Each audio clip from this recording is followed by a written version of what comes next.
tough conference season, and a place in the playoff final comes down to a penalty shootout. Doncaster Rovers are through to the playoff final. Once you get the penalties, anything can happen really. The big man's come up trumps and goes through. Dagenham and Redbridge have won the penalty shootout at Christie Park. We haven't won anything, but we've earned a day out which we thoroughly deserved, and hopefully we're going to enjoy. I'm quite sunk in. I mean, obviously the 1800 that we've got out there, absolutely fantastic. There'll be a lot more than that when we go down to Stoke. Terrific advert for football, the Conference League this year with the playoffs. I'm pleased to say that we're going out here for the first time in history in the final. We're at Stoke City's magnificent Britannia Stadium for the inaugural nationwide conference promotion final. It's Dagenham and Redbridge from the south and Doncaster Rovers from the north who come together here in the Potteries. It's football's version of Big Brother. We've got cameras just about everywhere as the two sides look to clamber into Division 3 for the start of next season. They say Doncaster's a ghost town, as something like 10,000 fans have made the trip to see a Rovers return to the big time for the first time since 1998. But could Dagenham become the only part-time club in the Football League? It's reality TV at the sharp end. This afternoon we're playing I'm a non-league football club, get me out of here. They've called it the promotion final. It's Dagenham and Redbridge against Doncaster Rovers on a day of high-pressure, high-profile playoff football. Forest and Sheffield United have already drawn 1-1. Straight after this, it's Wolves against Reading in the second Division 1 playoff semi-final. And the live football keeps coming with action from La Liga, Deportivo on the coattails of Real Madrid at the top there at Malaga. The Bob Lord Trophy will be presented to the winners of today's game. But league football is what it's all about. The playoffs, it's a jungle out there. Yeovil have already made their escape. Now it's a straight shootout between the Daggers and Doncaster to see who's going to join them. As ever, Ian Snowden, our regular guest, is with us. He's done the decent thing by taking off his red and white Doncaster Rovers scarf for the occasion. And Gary Johnson, the Yeovil manager, is here too. Gary, dear me, I don't even hear the atmosphere behind us. Unbelievable noise. This is a day when managers earn their corn, isn't it? They're definitely on their corn today. This is a massive game, massive game. I feel sorry for the one that doesn't make it, but I'll be ecstatic for the one that does. I'm happy sitting here very smug at the moment. I tell you, we'll both do well if we don't knock this trophy off as well. I don't know about anything else, and then certainly won't be presented later. Looking for heroes on a day like this, Ian Snowden. The hero of the semi-final for Doncaster was Andy Warrington, the goalkeeper. Oh, without a doubt, Robbie. He was absolutely superb, not just through the penalties, but his general play that afternoon at the Diva Stadium. It was absolutely outstanding. I tell you what, he was a player that you brought to the club. With all the players you brought, I'm amazed they sacked you, you know. Well, I am as well. I tried telling that to the chairman, but no, Andy, I got him on a free transfer from York City. Alan Little put me right on him, and the big man was a credit when I was there. And the Doncaster fans, he was an hero to them last week, and I'm sure, hopefully, if he's required to do it again, he will do it. OK, there's the players in the tunnel. What must they be feeling now? 90 minutes probably. We'll have extra time. It's the promotion goal is called, and then possibly penalties away. We do know that one of these teams, after today, will be playing in Division 3 next season. Let's join our commentators now. Clive Walker. And first, Kevin Keatings. Thanks very much indeed, Rob. So here it is. After 42 hard and difficult conference matches and the nerve-shredding experience of the playoff semi-finals, it's Dagenham and Redbridge and Doncaster Rovers head-to-head for Football League status.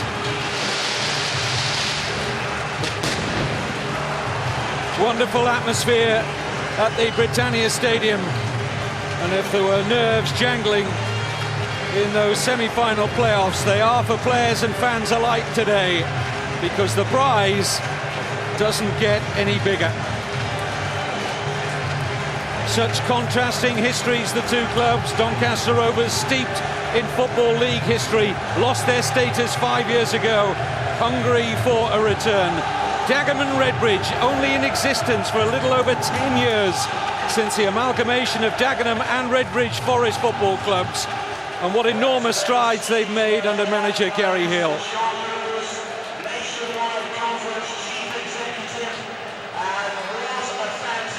Well, Dagenham and Redbridge fans are very much outnumbered today.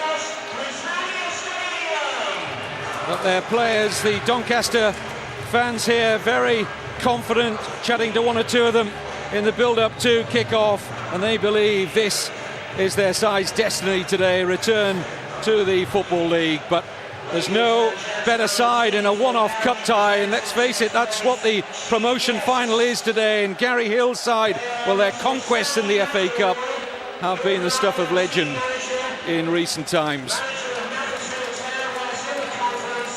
Two teams will line up to be presented to the official party.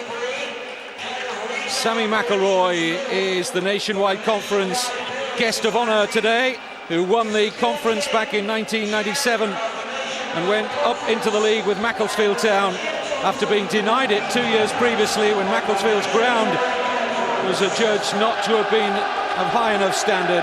Special word there for Mark Steen, and two men who were former Stoke City players and now we're at the relatively new ground that Stoke City have come to these days, the Britannia Stadium. The referee, Andre Mariner, just introducing his assistants, and the fourth official, and Dave Penny, the Doncaster manager, and the player coach, Paul Barnes, whose goal at Chester in the second leg of the semi-final was so crucial. But this, Clive Walker, is when the nerves are really kicking in. Absolutely, and I'm sure when the players came out of the tunnel and they walked into this crescendo of noise, I mean, it's an absolutely marvellous atmosphere. And the players, yeah, they'll be stood there now, they're just desperate to get this game underway. Sammy, very popular amongst the players. The Northern Ireland manager, of course, his number two for a while was Jim Harvey, who just failed to make it to the playoff final with Morecambe. But Gary Hill, well, his background really was Sunday League football. He had 6 years with Heydbridge Swifts, a spell too at St Albans, but it's really since he arrived at Dagenham in 2000 when, or rather 4 years ago, but winning the Ryman League in 2000 in his first full season, that he began to make giant strides with Dagenham and Redbridge. Paul Barnes, they don't come more experienced out here today than the 35-year-old player coach, the leading scorer in the conference this season with 25 goals. And now the players will pause for the playing of the national anthem.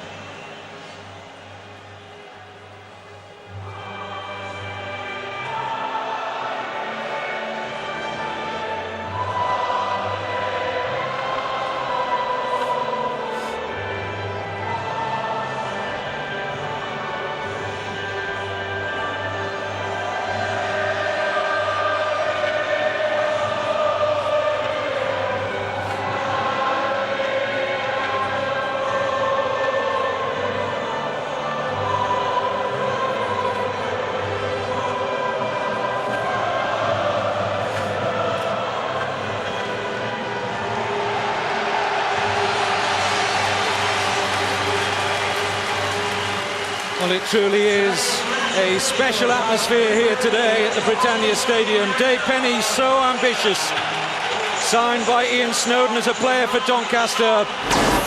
Will his side do the business today? But first of all, Dagenham and Redbridge, the same starting 11. So many of these players came up to the conference with Gary Hill in 2000. It's the same 11 that started the semi-final second leg at Morecambe. Two changes on the bench. Vickers and Hill replace Potts and Broom. And a 4-4-2 for Gary Hill, and I feel they're strong with Mustafa and Gianni down this right-hand side, but the ones who scores the goals, Mark Steen and Steve West, they've got a partnership that's fantastic, and they'll score today. As for Doncaster Rovers, well, their manager Dave Penny makes one change to the side that started at Chester City last Monday. Simon Marples has recovered from a groin strain and replaces Chris Beach, who doesn't even make the substitutes bench. There's a shuffle at the back for Dave Penny. Still 4-4-2, but I feel Tim Ryan pushed to left back from centre back, a strong contender as a defender. But Franny Tierney for me could be the surprise package. We'll have to concentrate when defending. Paul Barnes, obviously the goal scorer.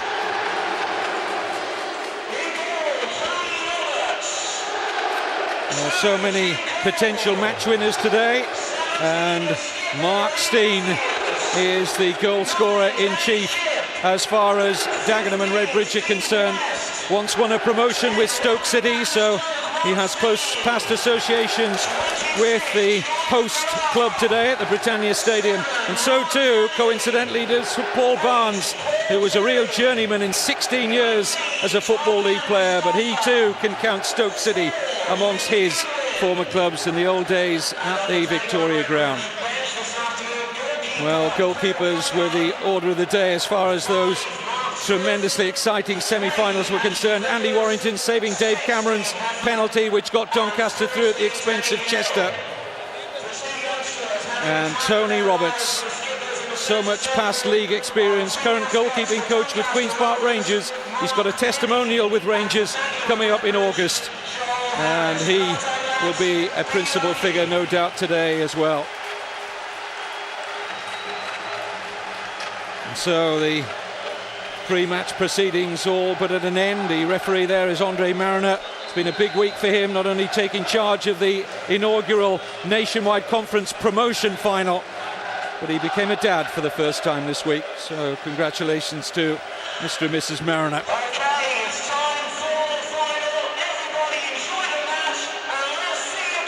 Something approaching 12,000 Doncaster fans are inside the Britannia Stadium, vastly outnumbering those who made the trip up from the south to cheer on Dagenham and Redbridge. But it promises to be hugely exciting at the end, as we've said, of a tough and arduous Nationwide Conference season. It will be Tris Whitman and Paul Green for Doncaster to get the match underway.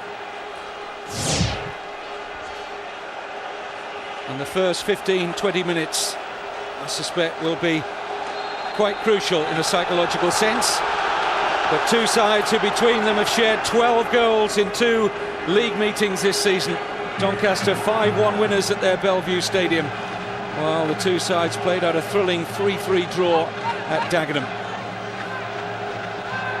Tarkan Mustafa, who had a spell on loan at Doncaster earlier on in the season for a month. This is Foster.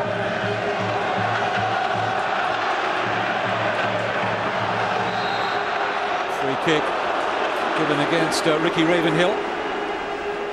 Doncaster born, special day for him. Yeah, good early pressure by Doncaster. Ricky Ravenhill a little bit unfortunate there to give away a free to give away that free kick just on the edge of Dagenham's box. I thought it was good pressure. It's windy. You can see 1 or 2 bits of paper being blown around the field. It's a rather swirling wind, more from side to side than from one genuine direction. So a day for keeping the ball on the floor. And here's Tierney. Tim Ryan. Patterson. Just won't open out though for Dagenham. Tierney just trying to cushion a little ball through for Whitman. I was unlucky there, Franny Tierney. The ball coming across to him very, very quickly. They're just taking the pace of it and just flicked it around the corner for Paul Barnes. He was in. He tried to go through the middle and then overhit it. I think it's an important sign for players like Franny Tierney. He's not naturally left-footed, but he tends to come inside a lot. I think it's important he stays wide early on, gets the ball to his feet, and then is able to play off the front men, which is his strength. Tony Roberts there twice now. Mishit his clearance. That doesn't do you good for your confidence, especially for defenders who want to knock the ball back to him. Here's Matthews, the Dagenham skipper. Goodwin.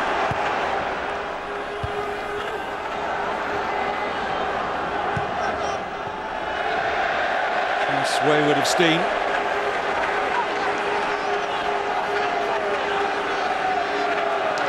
Doncaster, we remind you, finished 3rd in the conference. Dagenham and Redbridge were 5th. Dagenham, it seemed, were quite happy to finish down in 5th to get what Gary Hill believed was the best of the semi-final pair-ups as far as his side were concerned. He wanted to play Morecambe, but boy was it close in both semi-finals. We could quite easily have been having a Chester Morecambe promotion final here. Patterson. Better start here from Doncaster, taking the game to Dagenham. There's a shot on maybe. Here's Frantini. What an important block that was from Mustafa to close out Frantini. Well, we talked about Doncaster's long ball tactics in the first leg, and that was marginally close, wasn't it? I think he was just about giving the benefit of the doubt, but now they're passing the ball about and working into good areas. Thought Franny Tierney should have hit it first time. Tierney himself will take the corner. Safe hands from Roberts.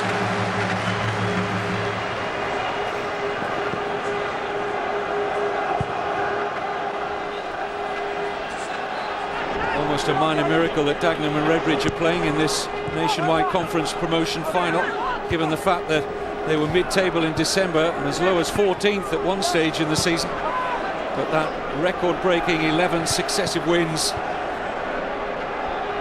really did the business for Gary Hill's Dagenham. Full credit to these Dagenham players who were so disappointed at only just being pipped on goal difference. Still wrangles with that man that they didn't get up at the expense of Boston. And certainly Dagenham had a hangover after that particular situation, but they really resurrected themselves superbly. Certainly have no peers in terms of character, old-fashioned bottle that they're often termed as these days, and Dagenham well primed for this one, and with the first chance now to apply some pressure on Andy Warrington's goal. Danny Shipp is the player who's positioned for it here. Shipp chips it forward, but no problems at all for Doncaster. Ryan, a little bit of indecision there, involving Ryan and Steen, a little bit of afters too. This is Janney, skips around the challenge of Ryan. Possibilities here now for Dagenham. Mark Janney's cross, headed behind by Green. Good position taken up by the 20-year-old Paul Green, but Mark Janney causing the problems. Yeah, he did, and he skipped round Tim Ryan very, very well. I just thought he could have done a little bit better with his cross. When you get that close into goal, I'd like to see him just stood up a little bit so defenders can, so attackers can come in and just have a go at the ball just to attack it. But when it comes with that much pace, it's a question of just getting a little nick on it. Good refereeing from Andre Mariner there, just having a word with Mark Steen after that little altercation with Ryan. The grass corner, pretty well defended by Ryan.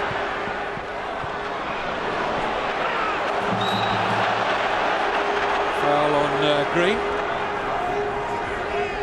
As expected, the challengers flying in thick and fast early on. Yeah, I'm not too sure that Mark Steen could get himself in trouble. I think Tim Ryan's got every reason to go for the ball. Still looking at each other now and questioning what went on. And Tim Ryan's won the ball cleanly, and he's followed through. Mark Steen not too happy.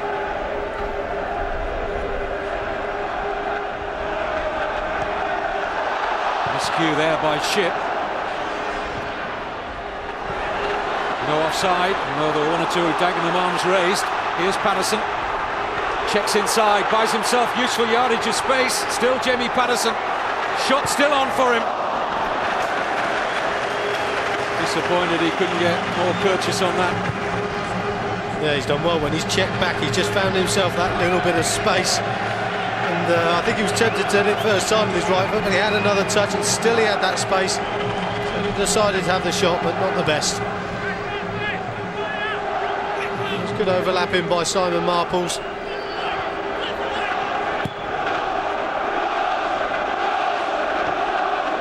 Forward by Mustafa. Ryan.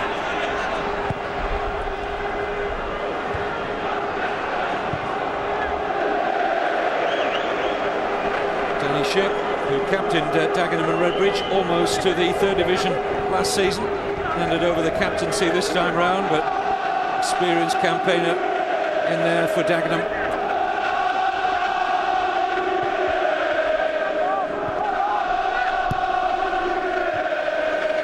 talking earlier not only of the opportunity to overcome the hangover eventually of going so close Dagenham last season, but of course we have to remind ourselves they are a part-time club. All these players, or most of them anyway, of the squad out here today have got full-time jobs. Here's a ball through now, and Barnes might be on the end of it. What an important foot in that was. It really was absolutely vital that Dagenham got a foot in there to deny Paul Barnes. Yeah, just not been able to clear the ball quite, Dagenham. Just a toe poke from Ricky Ravenhill. Opportunity for Paul Barnes, but an important challenge. Lee Matthews. Lee Goodwin was the hero there for Dagenham. Without a touch, it looked like it was going to be Barnes and Doncaster 1-0. I just feel if it was the other way round and it was Tris Whitman coming through, that little bit of extra sharpness, a little bit of extra pace that he's got over Paul Barnes, we could well have seen the first goal.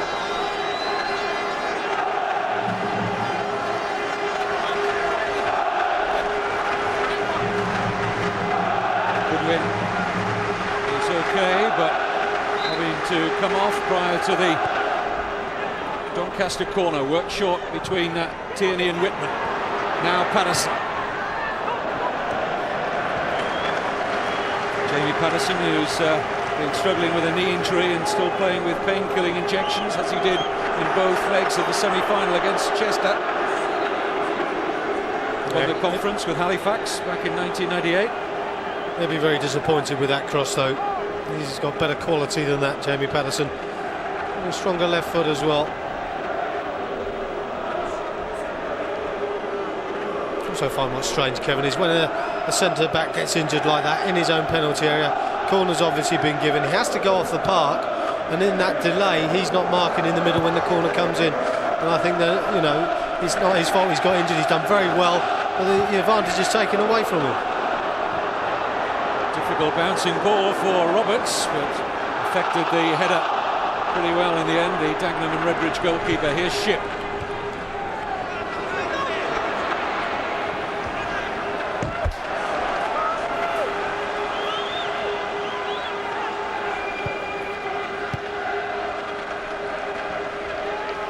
Morley.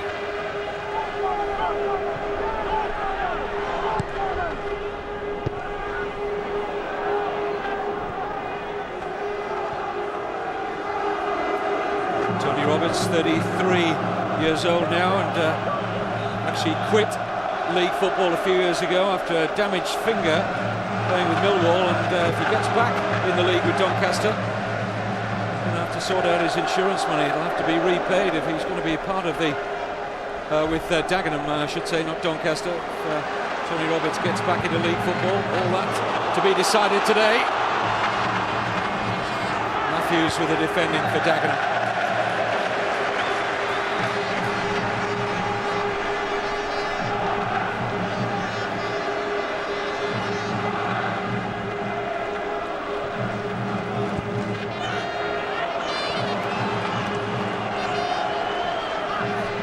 Familiar face in the crowd, Brian Clough, hand to mouth, and to his left is his son Nigel.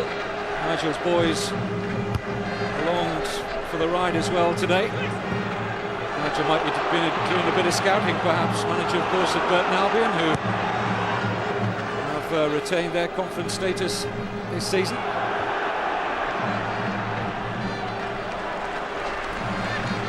Morley.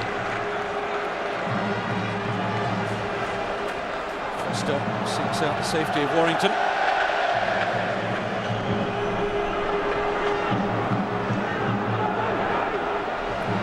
Tierney. Oh, good looking ball. It's a great run by Ravenhill. Alert goalkeeping from Roberts. Just a little bit too much pace on the ball, wasn't it? But a great run from deep by Ricky Ravenhill. All just running away from him. Big gap opened up at the back there for Dagenham. If anything, now the wind is favouring Doncaster. See from those kick-outs from Roberts, struggling to make the halfway line.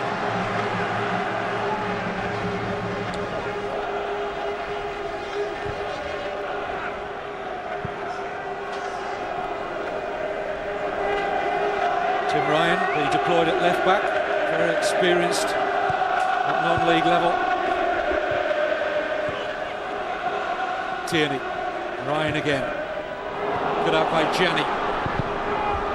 Steve West, now Paul Terry, and McGrath takes over.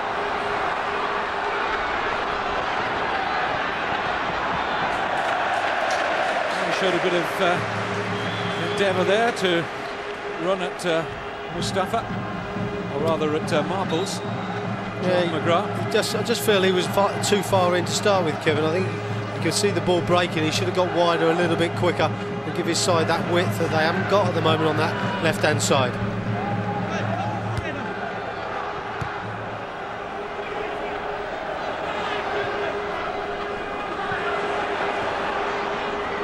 Tierney, useful space now for Green. Everything to his right.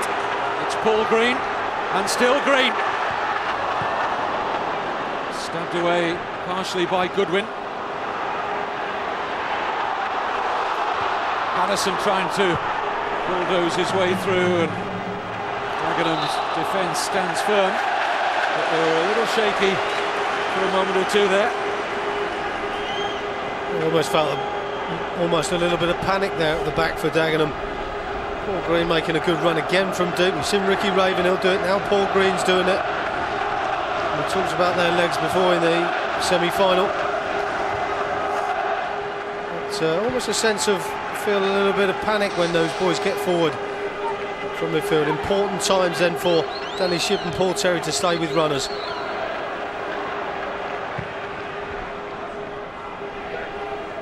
Janney. Good foot in from Green. Here's Marples. Likes to get forward. Simon Marples, bustling run, picks up Patterson. Thinks about the shot, tries it. Fairly routine in the end for Tony Roberts, but positive again from Doncaster. Yeah, it was, and it was the Marples-Patterson duo linking up again. Again, Marples goes around the outside, Patterson comes inside onto his stronger left foot. Tony Roberts able to claim it quite easily.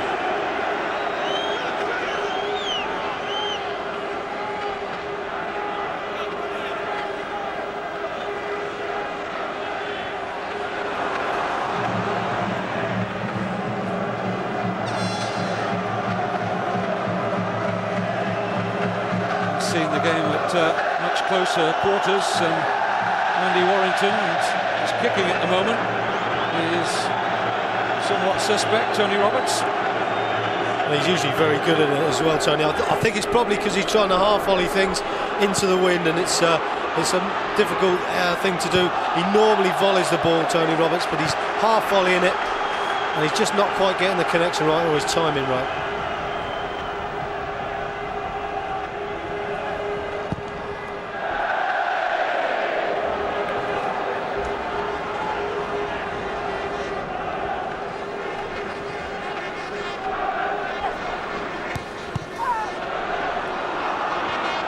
Patterson, now Ravenhill, onside, it's Paul Barnes! Oh, what a save from Roberts. Well, his kicking may well have been suspect up to now, but there was nothing wrong with the pace to get out a goal here and make the save from Barnes. Well, it was the first chance we've seen with Paul Barnes, but a great run by Paul Green. We said again from midfield, if you see him, Danny Shipp this time going with him and playing Barnes onside.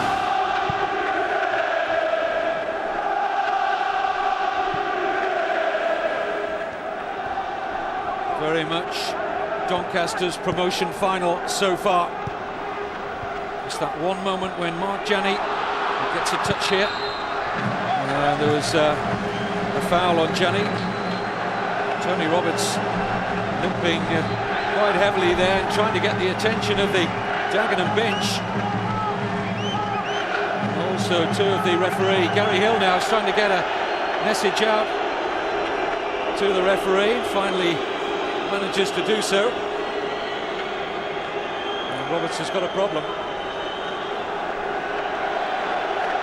Looks like his ankle, doesn't it? I mean, we spoke a few times about his kicking. It's not been the best. This is the chance again for Paul Barnes.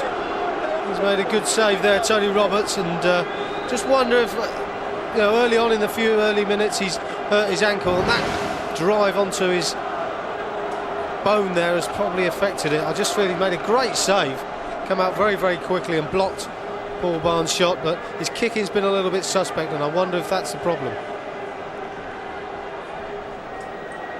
Well, Gary Hill doesn't know what the future's going to be for Dagenham and Redbridge in terms of their status. Will they be part-time if they go up, or full-time?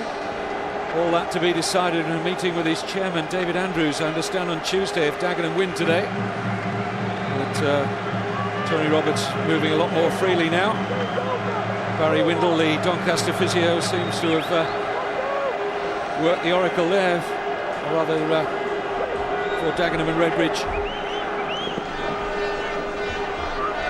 I think we see somebody taking the goal kicks for Tony Roberts though now, and Paul, when he catches the ball, the fullback spread very quickly for him to throw it. Headed forward by Terry.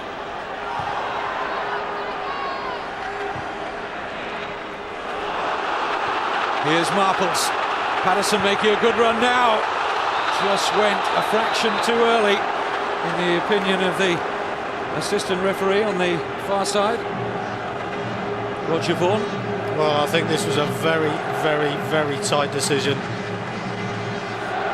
think he's got to be level there, James Patterson. Unfortunately, he couldn't just let the ball run and take the pace. Here we see it again.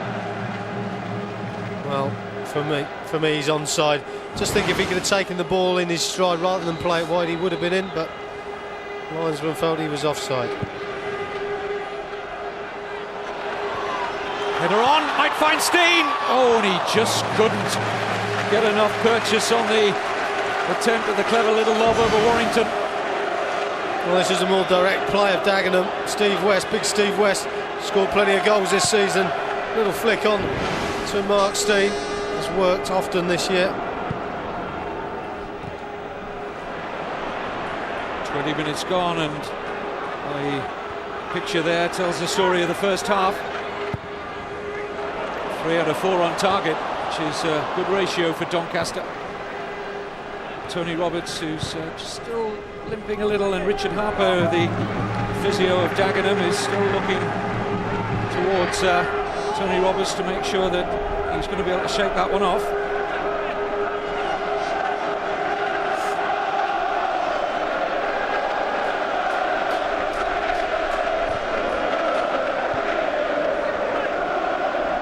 Janney. Now Foster.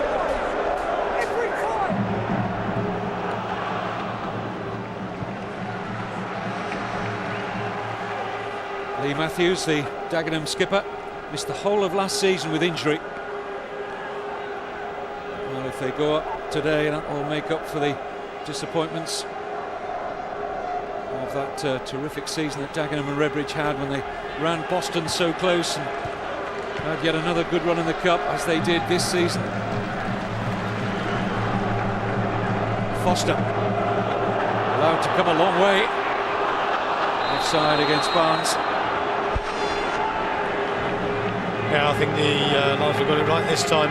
Tony Roberts still not moving very well. Here we see the chance again. Paul Barnes, as you see it, just bashed into his foot and just turned his ankle back. A good save nonetheless, an important save. Let's hope he can walk it off.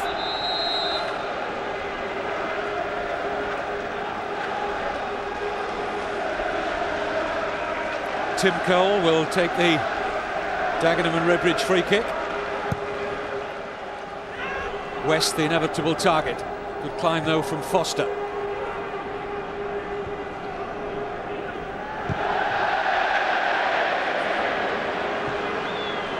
Patterson. It's a good turn away from Goodwin. Jamie Patterson. Players arriving inside of him. Here's Whitman. Defending was good enough, albeit under a lot of pressure again there. Dagenham and Redbridge. Danny Shipp was the player getting back importantly there for Gary Hill's side.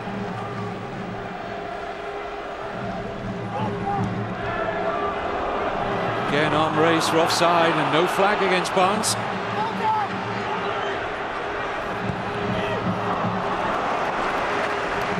What they're getting good width in their play, Doncaster, Clive. Yeah, they're getting better and better as the game goes on, I feel. Jamie Patterson especially, as we saw him open up the space a few moments ago. Doncaster with 3 players in the box. The way they pass the ball about so far in this game, offside there. The way they pass the ball about just enables the midfield players to get forward and get in the box to time their runs, and as we saw there a few moments ago, they're very good at it, Paul Green and Ricky Ravenhill. Also Franny Turney coming in from this left-hand side when Jamie Patterson's got the ball. Tim Cole with the free kick again. Steen won't get much joy up top out of Foster.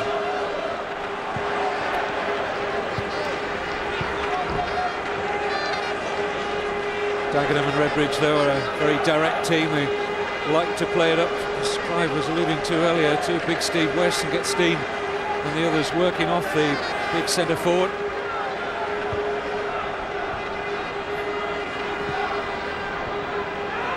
Up goes West again. The break now for McGrath, but just skewed off the outside of his left foot. On loan at the moment from Aston Villa, the 23-year-old. Actually made 3 appearances in the Villa first team.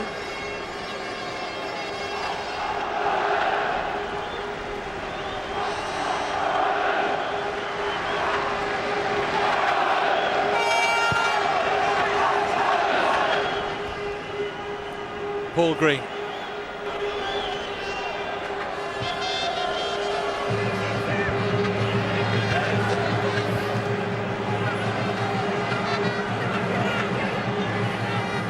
Whitman has been pretty quiet so far, Tris Whitman, but has a number of league clubs watching his progress. Sheffield Wednesday, Huddersfield, Barnsley, said to be just 3 who are keeping tabs on the Doncaster striker. Here's Patterson, who's been very busy in the first half. And again, Jamie Patterson. Gianni.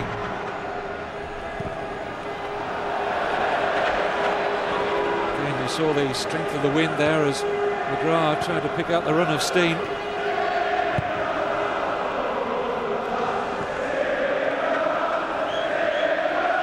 So you talk about Tris Whitman, Kevin, but I just think Mark Steen as well, both been very quiet, both similar players for their respective sides, and they've both been very quiet in this opening 25 minutes. You just think that something might happen. And it almost did there for Steen. Talk about on cue, if Dave Morley hadn't stuck out at an important long right leg there, Mark Steen was in. It was, and again it's that play, Steve West flick on to Mark Steen. It's happened so many times this season where they both scored goals through it. Dave Morley trying to take a touch, almost lost control. Paul Terry with the Dagenham and Redbridge corner. Decent flight on that free header.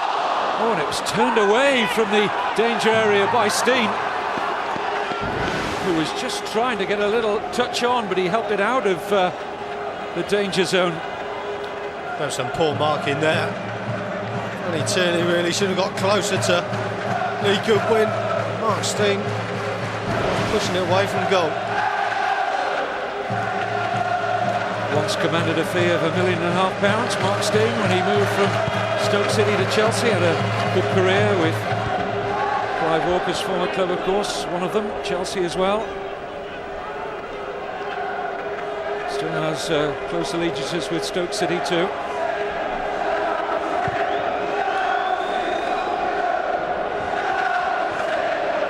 Forward by Goodwin. Nicely taken on the chest by West.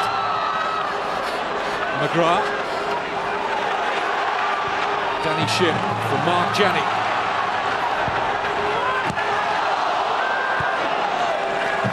Doncaster doing enough in the shape of first Foster and then Ravenhill. Well, it seems when they get the ball out to Mark Gianni, he seems to be causing the problems to Ryan a little bit.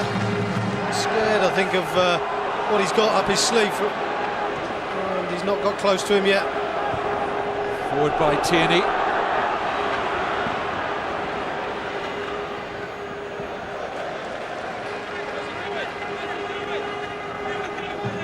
He's certainly quick, this boy. We've seen that already in our nationwide conference coverage on Sky Sports this season. If they can get him isolated, could well be a potent weapon for Doncaster.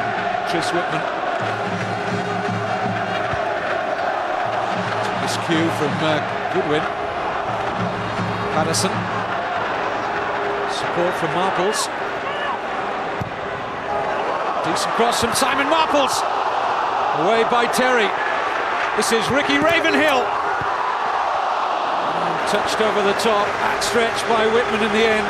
But once more, Doncaster asking some questions of Dagenham defensively. Well, they are, and if you're going to put quality balls in like that by Simon Marples, you're going to cause all sorts of problems.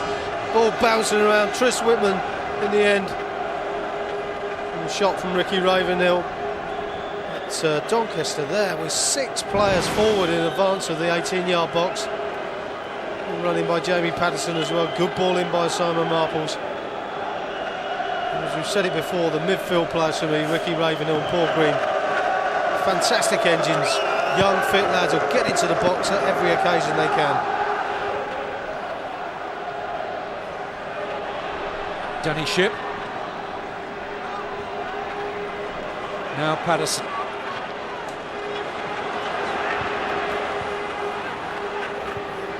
Marples. Misplaced. And hesitation for a moment there by Terry. Here's McGrath. Gianni, more central position. This might open up now for Dagenham and Redbridge. Steve West. Mark Gianni, West again. Decent ball in! And at stretch, Mark Steen just unable to beat the tight angle. That's good play as well by Dagenham, a little bit patient, which is nice. Steve West just putting the ball across the face of the goal and inviting someone to come on and put it in. Mark Steen probably just half a yard behind.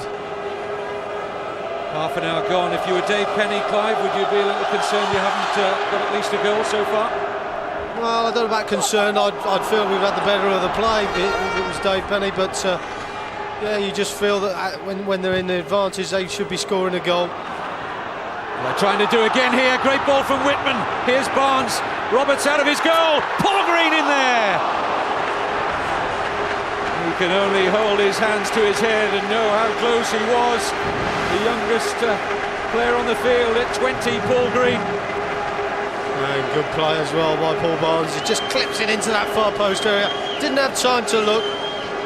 Great little cross. Dare I say, he turned on the sixpence here. But this is a delightful little ball. Just putting it into an area. Paul Green just unable to reach it. It doesn't show a great deal of outward emotion, Dave Penny. You can bet inside that the butterflies will be there for sure. He's got a monitor down by his dugout as well. I've been watching all the replays when Doncaster being close.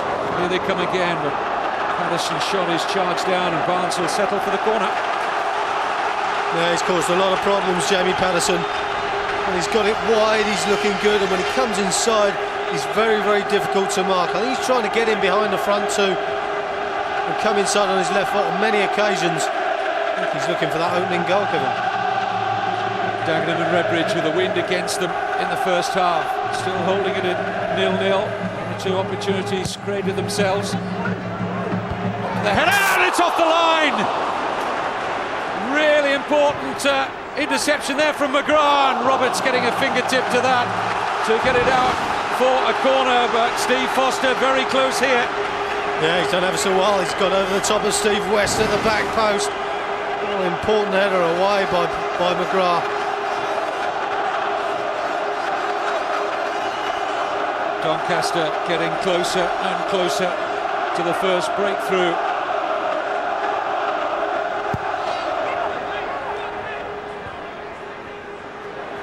Patterson. Just about the first pass he's misplaced today. Well, John McGrath was in position A1 for Dagenham and Redbridge here. That's a great jump as well by Steve Foster at the far post. Really attacked the ball. But that's what he's there for, John McGrath. He's on the line, on the post.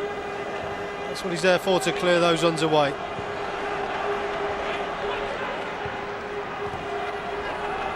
Whitman. Chase on here for Tierney and Mustafa. Tarkan Mustafa won the conference 2 years ago with Rushden and Diamonds when he played a handful of league games. Remember the throw before he made a loan move to Doncaster, funnily enough.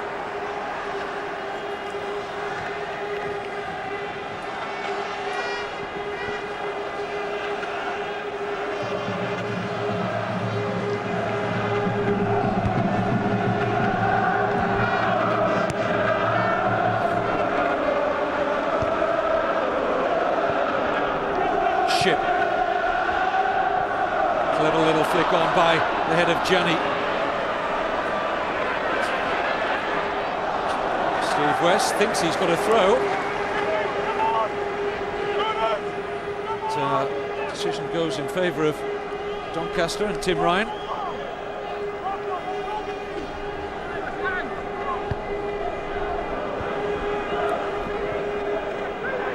Green just reacted quicker there than Danny Shipp.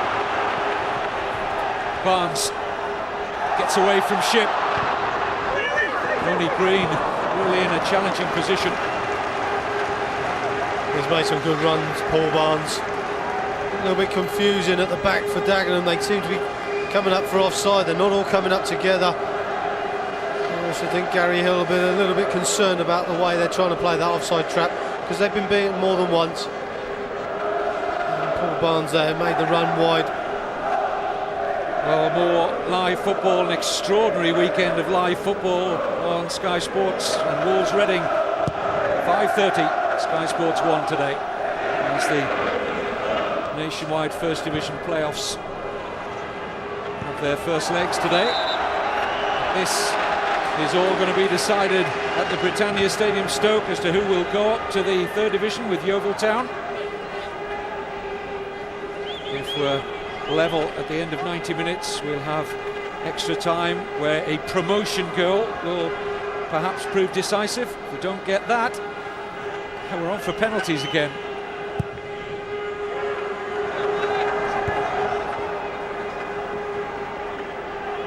Gianni. Mark Gianni works in the City of London as a banker. One or two of these Dagenham and Redbridge players have got a decision to make. Should they be playing Third Division football next season, as to whether they stay part-time and keep their full-time jobs? Gary Hill was telling me before kick-off it would be a combination of both. There'll be some full-time and some part-time initially. That's how he sees it panning out.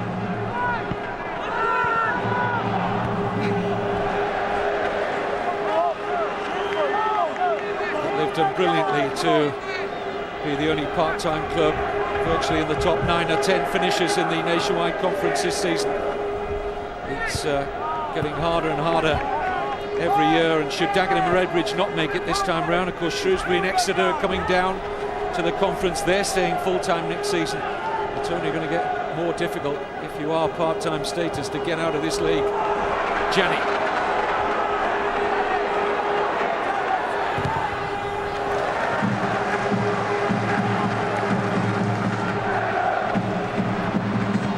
By Mustafa. Header back's a good one. McGraw's in there! Just couldn't keep it down sufficiently to exercise the goalkeeper Warrington here. Yeah, they're good again, a good decent cross to the far post. Steve Foster just losing his man for a second. Just feel John McGraw should have done a little bit better with the shot, trying to keep the volley down.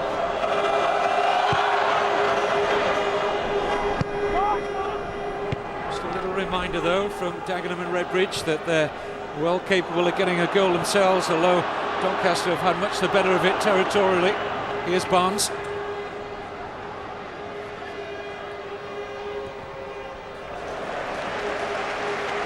Fantini brings a lot of experience to the Doncaster side, won a couple of promotions in his days with Crewe Alexandra.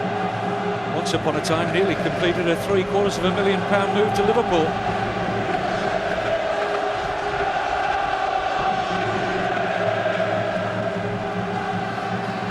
Patterson doing well again. Just that little imp of a player today that Dagenham are finding it hard to contain, Jamie Patterson.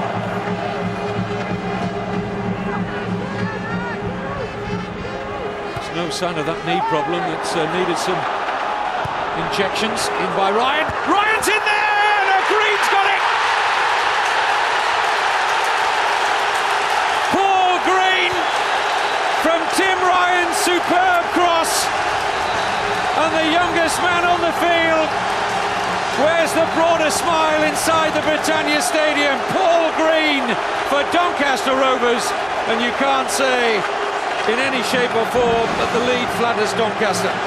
Well, we talked about the midfield players arriving in the box. What a great ball in for Paul Green to attack, and didn't he bury it well? That's a fantastic goal. Tim Ryan getting on his left foot, and he delivers this absolutely inch perfect. Tony Roberts, not sure whether to come or stay, decides to stay, and Paul Green gets his head on it, first to the ball, and he thoroughly deserves it. He's worked so hard in the first half, and there's an excited man, Dave Penny. Sixth goal of the season for Paul Green, by far, of course, the most important. Just a slight hesitation, wasn't it, as to whether Tim Ryan had actually kept the ball in play before he delivered the cross, but he certainly felt he did. Whitman, Tierney completely unmarked if Whitman could get away from the challenge, but Tim Cole has been penalised. One or two players getting a little heated down there. This is an important one for the referee now. I'm sure he saw everything that went on. I think the challenge was a bad one. It's probably worthy of a yellow card. But what went on afterwards is up to the referee. 1 or 2 with hands raised there. Here's the challenge. Tim Cole just losing possession. And then we'll see what the referee makes of it. Tim Ryan and John McGrath being called forward by Andre Mariner. Says, yeah, I know the importance of a game like today, but let's just keep a lid on it, lads, and shake hands, make up. But it was Ryan, the Doncaster number 3, who produced a quite sumptuous cross to produce the goal. The referee's got a book out now. Well, he has. I just think it's a little bit unfortunate. I think the one that should be booked should be Tim Cole for the bad challenge in the first place. It's John McGrath's name who goes into the book alongside that of Ryan for the spat that happened afterwards.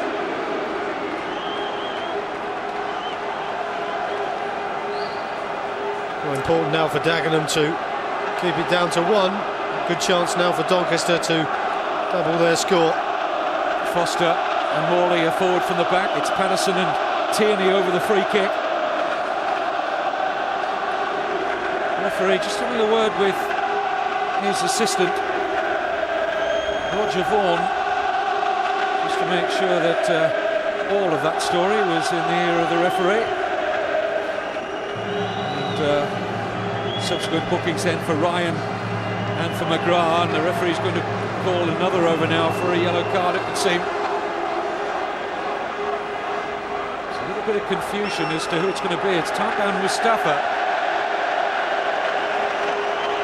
who's trying to protest his innocence. The referee's making sure with his assistant there, Roger Vaughan, that he's identified the right person.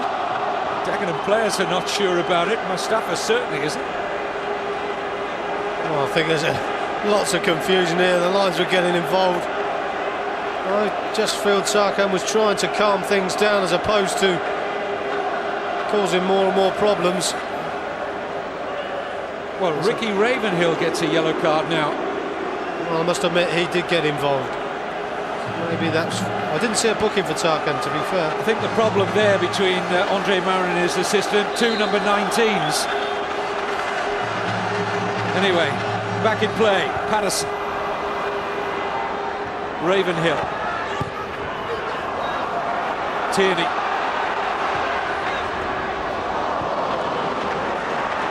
Important minutes you feel now for Dagenham and Redbridge, with Doncaster's tails well and truly up here.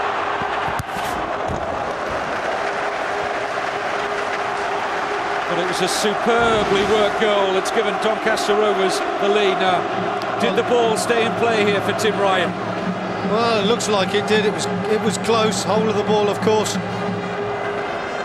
Well, only the linesman could see that straight down the line. I'm sure it was in. But even after that, he's taken a good touch. And it's an absolutely delightful cross he's put in for Paul Green.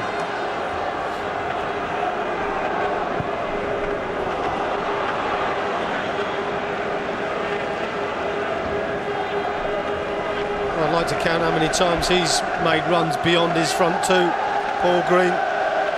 He's just gone on and on and on this half and thoroughly deserves his goal. And what they say, Kevin, the more times you get in that 6-yard box, the more goals you'll score. Notice that Tony Roberts isn't taking the kicks anymore. So clearly that foot injury is a problem for the Dagenham and Redbridge keeper. Confirmation of Ravenhill's yellow. Ryan and McGrath.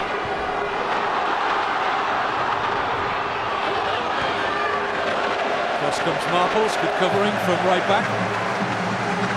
Yeah, he's done very well there, Simon Marples. Saw the problem. Playing in that right back position, he's come right behind his centre backs and just tied it up.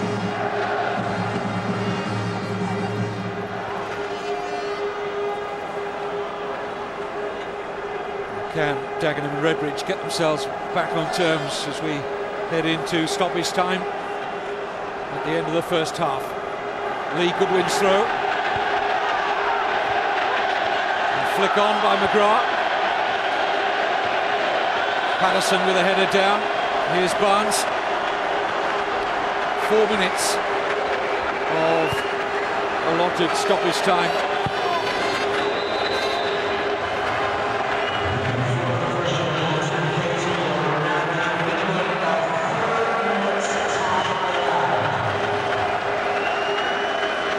Certainly deserving of their lead, Clive, Doncaster. Yeah, I think so. I think the pressure that they've put Dagenham under, Dave Penny will be more than happy now that they've got that goal prior to half-time. And they've really gone at their game well. They've passed the ball about. We've discussed the way they hit the ball quite long in the first leg of the playoffs, the semi-final. And they've got the ball down today ever so well and passed it around.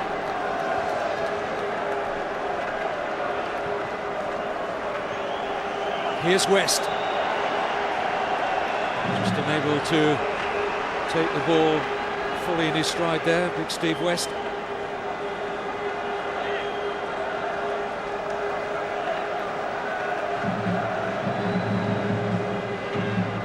Nice touch from the goal scorer Green for Patterson. Now Tierney just won't have the pace to get clear. This is Mustafa. That's one thing that Franny Tierney probably hasn't got. He's not blessed with an explosive pace. Needs a ball into feet. Some delightful skills. And a good shot on him as well, but just not got that little bit of extra pace. And don't forget, Dagenham and Redbridge were 60 seconds away from not making this nationwide conference promotion final. Paul Terry came in with that important goal at Morecambe in the second leg of the semi-final, and they're not a side to be discounted yet, of course. They've got such great heart and character. Doncaster looking for the insurance of a second now. But still a minute and a half of stoppage time remaining, and Simon Marples' cross is too deep. This time Simon Marples again overlapping, using his bit of pace. It's cross Paul this time. As I say, Kevin, again they've got players in abundance getting forward into the penalty area. And that man Paul Green was actually unmarked that time.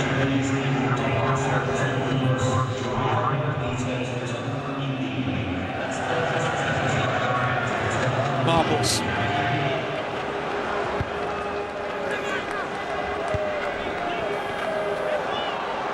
Nice touch from Whitman.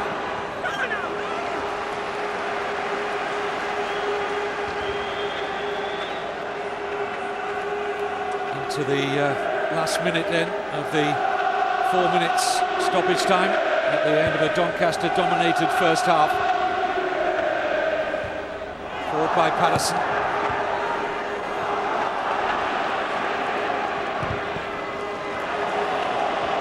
It's well kept in by Mustafa. Mark Janney.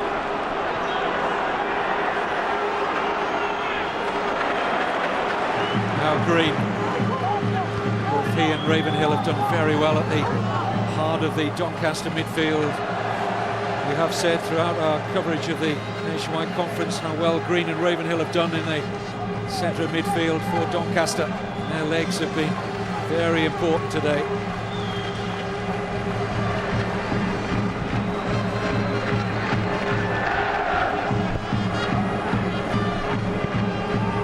Referee Andre Mariners had a decent look at the watch.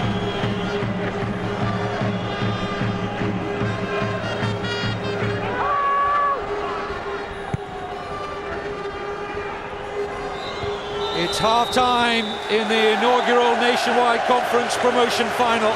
Once on the books of Sheffield Wednesday, and he's moved a little closer to a return to league football. Paul Green with the only goal of the first half. Mark Steen has worked diligently up front for little reward and little service, it has to be said. And John McGrath heading off the line from a Steve Foster header, which could have gave Dave Penny a little bit more insurance at half-time. But as it is Doncaster Rovers who have the advantage, leading as they do by 1-0 at half-time.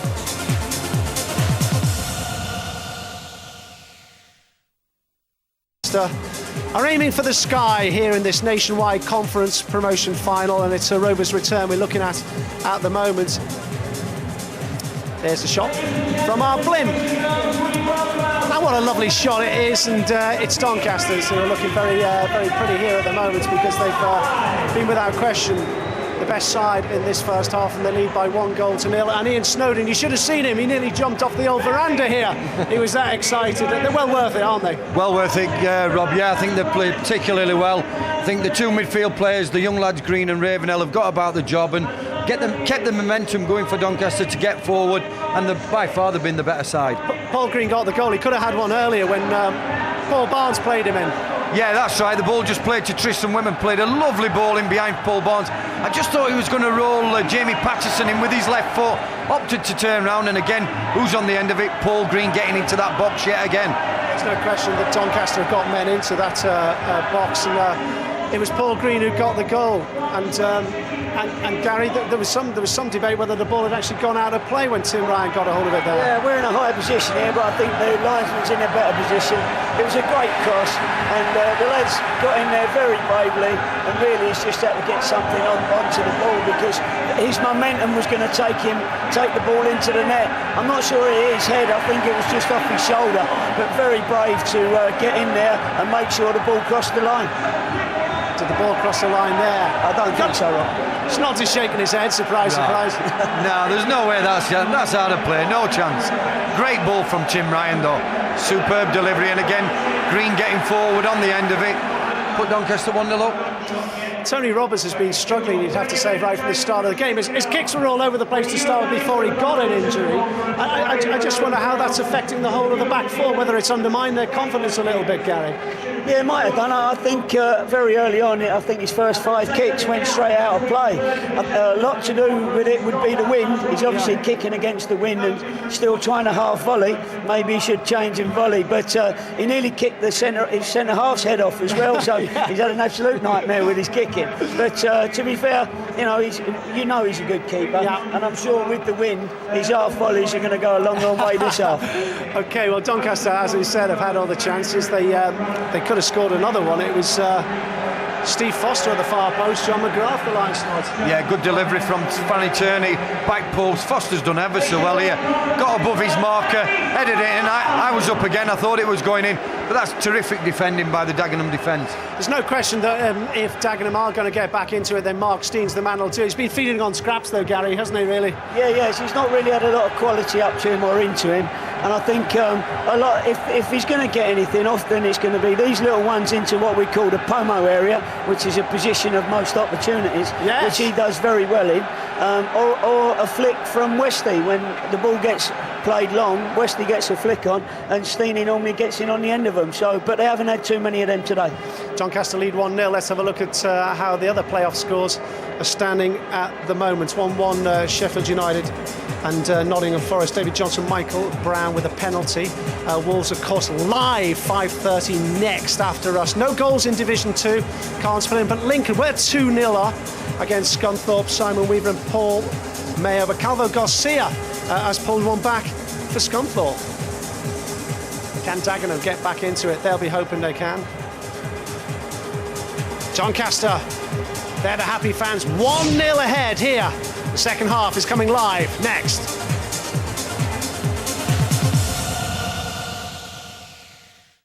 There's been a change as well in the playoff promotion games elsewhere. Oldham have gone 1-0 up. 39-year-old David Ayres with the goal against Ian Dowie's former club, Queen's Park Rangers. It's a man who put £4 million into the club. He's 45 minutes away from a very healthy return on his investment. John Ryan, the Doncaster owner. Doncaster ahead of half-time, and they've had very much the best of it. There's a man who scored the goal, Paul Green, waving to the crowd. Is he going to be as happy come 90 minutes? Can the Daggers respond? Clive Walker and Kevin Keating. Thanks, Rob.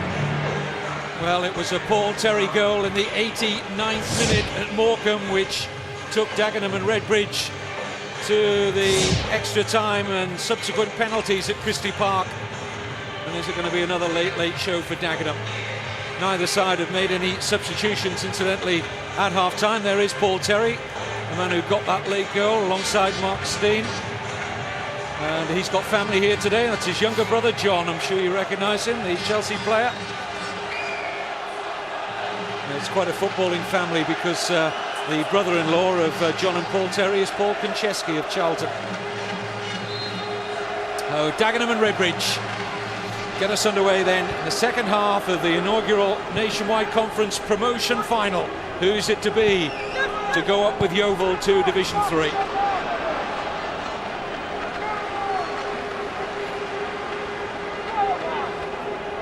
was a very happy John Ryan that we got sight of a few moments ago. Not only Doncaster owner, director, but player.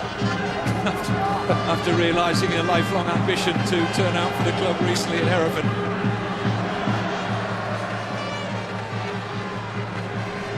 Well, I think he's had his excitement for one season, Kevin. I think once he realised his dream, came on as substitute.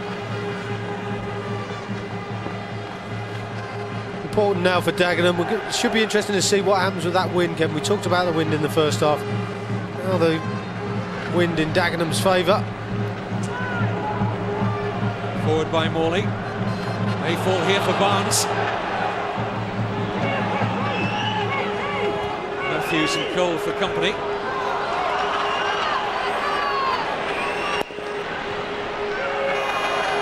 Now Jenny. Useful space in midfield here now for Dagenham and Redbridge.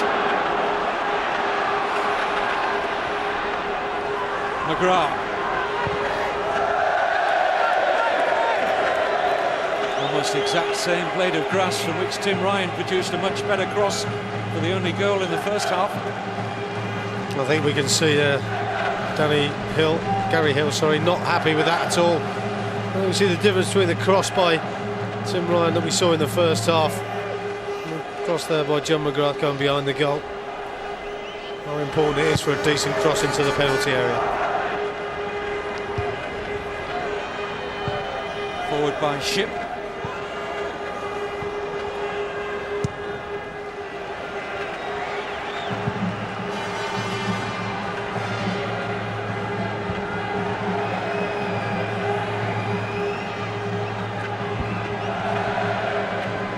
Mustafa. Slid in for Gianni. Terry trying to get a foot in. Paul Green forced into conceding the throw. Taken quickly by Dagenham.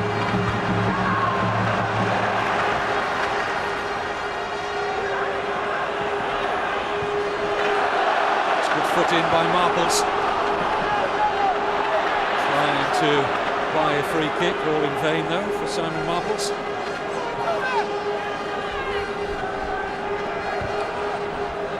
Steen. Opens it out nicely, Mark Steen for Mark Jenny. Players arriving in the middle. McGrath trying to set it up for Danny Shipp. Now, if Doncaster can get out quickly, there might be something for them here. No progress of any note there for Whitman as Lee Matthews stood firm. He's not been involved much, Tris Whitman, in the game so far. I just feel when he gets himself isolated one-on-one, he's got the pace to beat guys. I just feel that he should be doing more when he gets the ball and gets into those good positions. Jenny. Mustafa. Jenny again, who's the real outlet ball for Dagenham when they get forward. He had one or two good moments in the first half down that Dagenham right, Mark Jenny. Here's McGrath.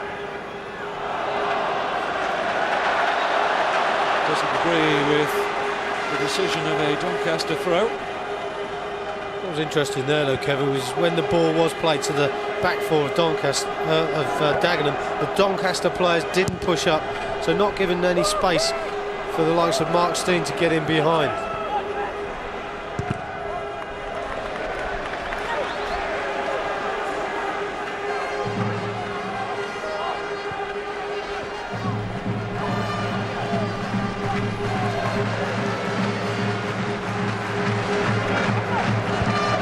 Climb by West.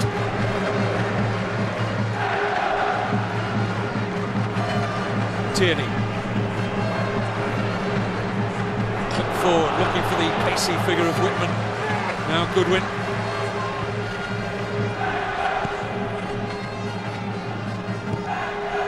Shipp. Just unable to find any control on the pass forward. Danny Shipp. Very important though that he and Paul Terry begin to contest those central midfield areas against Green and Ravenhill. Had the better of it in there so far.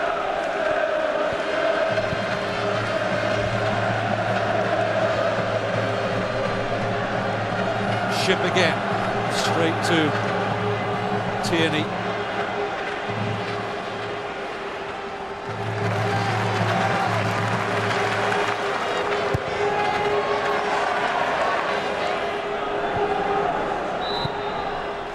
Push given against Dave Morley.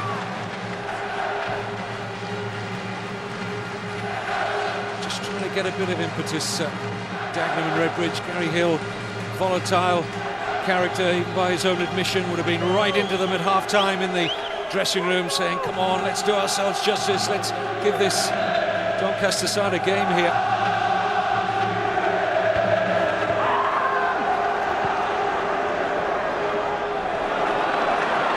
Patterson. That's the sort of tackle that can lift a team from young John McGrath. Trying to set an example. That was one of those where playing as a wide man, I've been there before, when you take your first touch, you know the player's coming in and you know he's going to take you and the ball. You take a good first touch, hopefully, and then just get out the way. McGrath winning a free kick. And it could well be from a set piece that this tall, physical, imposing Dagenham and Redbridge team might get some reward today. Yeah, it's an important time when there's dead balls like this that Dave Mullins, Steve Foster mark tightly. In by Terry. Oh, and Andy Warrington just had to adjust his feet. And he's twisted something on his way down there to make the difficult scrambling save. I think he may have collided with the post here. I think he thought the defender was going to take it. He's just taken it late. I think he's collided, maybe his left thigh just collided with the post there. Just wonder if there was any talking, or it might be his hip. There should have been some talking from Andy Warrington. Ball coming over the top of Tim Ryan. The man who was the hero for Doncaster in the penalty shootout at the Diva Stadium last Monday, Andy Warrington, hasn't had a great deal to do today. Stuart Nelson is the substitute goalkeeper. Should Warrington have a problem? I think he's going to be okay. Barry Windle on to administer to him.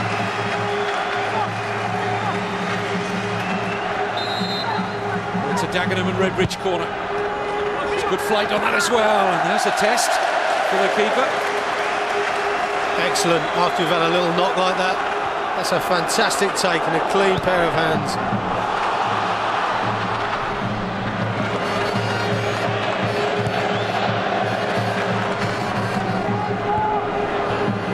Tierney. Tim Ryan.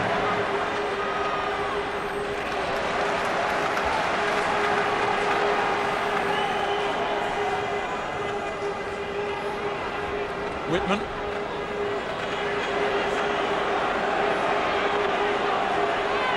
Plenty forward of Tris Whitman, including Jamie Patterson. It's a brilliant run and a fine save by Roberts. And a corner only for Doncaster. But Jamie Patterson once again involved. Well, for me, Tris Whitman, we talked about him before in games gone by. When he comes deep and he's able to turn at defenders, he causes all sorts of problems. Great run by Jamie Patterson, good ball in, and a good save by Tony Roberts. Franny Tierney preparing to take the Doncaster Rovers corner. And there's a good one, it's in! Oh, brilliant from Dave Morley! As clean a header as you could wish to see from the big defender. And it had so much power that Tony Roberts, well, he couldn't really keep it out. There were players back on the line as well, but Dave Morley gives Doncaster a 2-0 lead. He's attacked it really well, hasn't he? But that's a fantastic ball in this win by Franny Tierney as well. Good delivery, lots of pace, he's just got to get his head on it. He's directed it goalwards, and well, you're not going to save that, even though they're trying to. All the goalkeepers on the line. Well, Dave Penny believes now. An insurance of a second goal for the Doncaster manager. And a big task on here now for Dagenham and Redbridge. Tell you what, had it not gone in on the far side of goal, Doncaster have had a penalty anyway. There was a hand on the line, I think it was from McGrath. But all academic, because it flew in off the post and crossbar thing, and 2-0 Doncaster Rovers. And 1 foot back in the Football League perhaps, but here, nervy moment for Foster. Well, again, lack of communication. We talked a few moments ago about it with Andy Warrington. Just getting away with it there, Doncaster. And Dagenham get themselves back in here. Steve West with a header, and he wasn't sure where it was flying, but Andy Warrington was. Well, that's a good ball into the far post area for Steve West. That's where he expects to be. He's got on the end of it very, very well. Andy Warrington just making sure, touching it over the crossbar. Just feel it's important that Dagenham can get one back quickly to give themselves a platform in by Terry.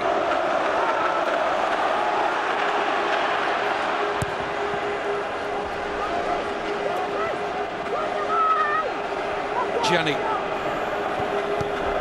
Good interception from Patterson, now Whitman. Still Tris Whitman. Paul Green well advanced again here. And still Green. Cleverly done for Patterson. No offside here, chance for 3-0, and a clearing header only from Paul Barnes. I think it was Franny Tierney there at the far post who drifted in. It was a good opportunity for him. Good play by Jamie Patterson, and a delightful little dink into the far post area. And you'd expect Franny Tierney to have scored from there. I think he knows it. Well, my apologies to Paul Barnes. I didn't expect him to have produced a header like that. He didn't. It was Tierney who was arriving. And what an opportunity. to really have put this Nationwide Conference promotion final to bed as far as Doncaster Rovers are concerned.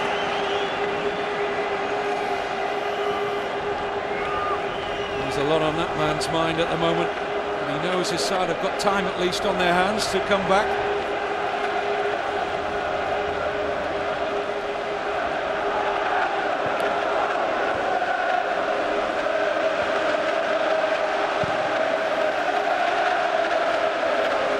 Just looking at the Dagenham Redbridge bench, what do you make of the players that Gary Hill's got in reserve, Clive? Well, for me, I don't feel he's got a lot going forward. I just think perhaps in midfield he might want to change it. He's got Danny Hill and Steve Heffer who can play in midfield as well. I just feel that there's the service to the front to West and Steen hasn't been the best, and I wonder if changing the midfield might help them, because Paul Green and Ricky Ravenhill have dominated these early, well, all the first half and these early minutes of the second half. So maybe he feels there's a chance he can change it in midfield to give him a bit more advantage in service into his front two.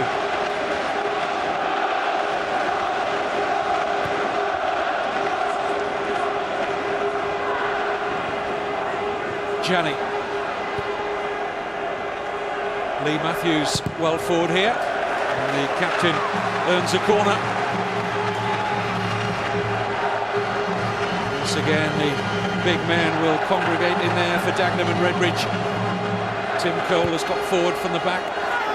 Oh, and just for a moment there Andy Warrington wasn't sure that it was going to go over or drop in at the far side of his goal. Yeah, they've worked it short, haven't they? I think this is a poor cross for me. Well, that's worried Andy Warrington for a few moments, but for me that's a poor cross. You've got all the big guys who've come forward and they expect some sort of quality coming into the penalty area.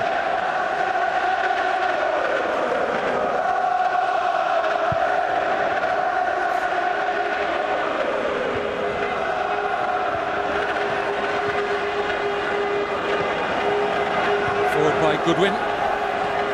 Half an hour, that's all that separates Doncaster Rovers from a return to the Football League after a 5-year absence. 74 years they'd had in the Football League before they lost their status back in 1998.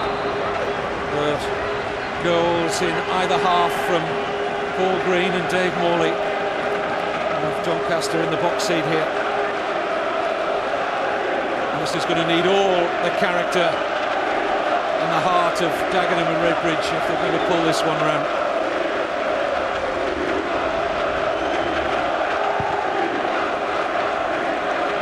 Kick aimed towards West. Patterson. Youthful legs of Green. Take him away here from Denny Shipp.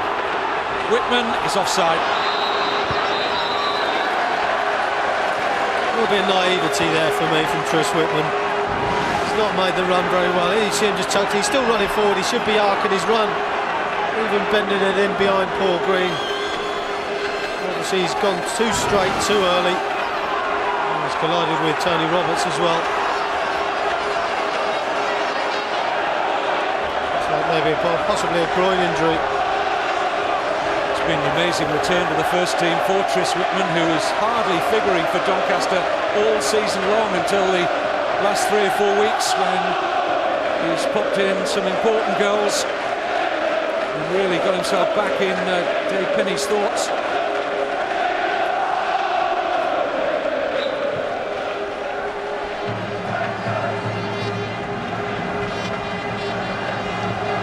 Mustafa.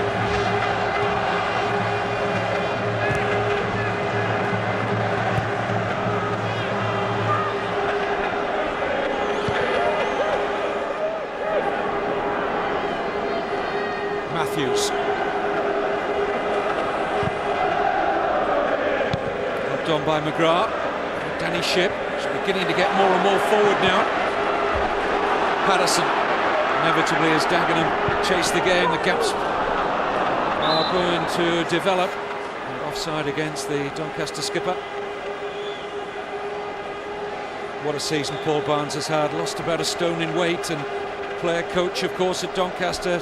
Top scorer in the conference, 35 years old.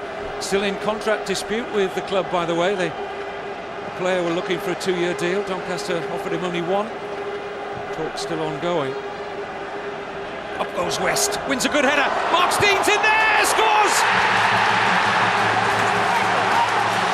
You don't rule Dagenham and Redbridge out of anything. Mark Steen scores his 22nd goal of the season, his 17th in the conference, and nipped in with all his predatory instincts. Well, it was the West-Steen partnership that's worked so often this season. Long ball down the middle, Steve West heads it on. The slight question is, did it strike Mark Steen's hand? Couldn't quite be conclusive from that, but didn't he finish it well? What a great little finish, typical of all his career.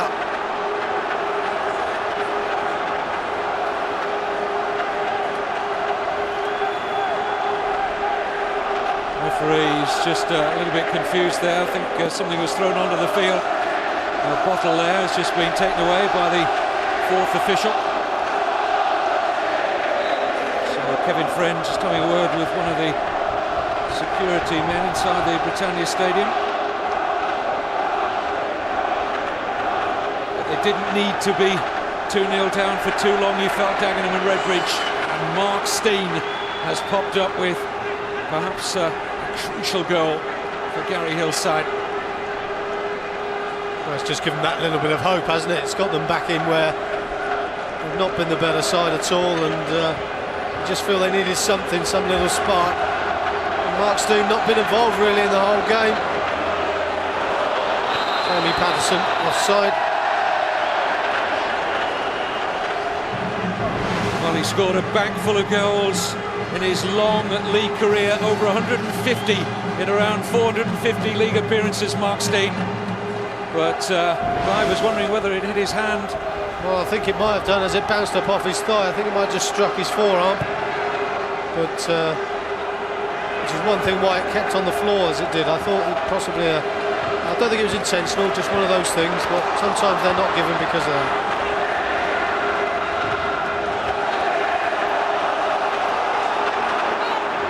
Jenny.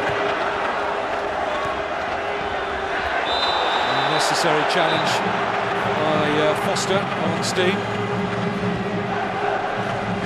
Mistimed, but referee Andre Mariner just offers a word of admonishment, but no card. I think he was lucky there, Steve Foster. Straight after the goal, bring down the same player just around the halfway line, typical centre half. That's what they do. He gets away with it. Once again, they'll look for the head of Steve West. Underneath it now, in fact, it was headed on by Matthews, who arrived late.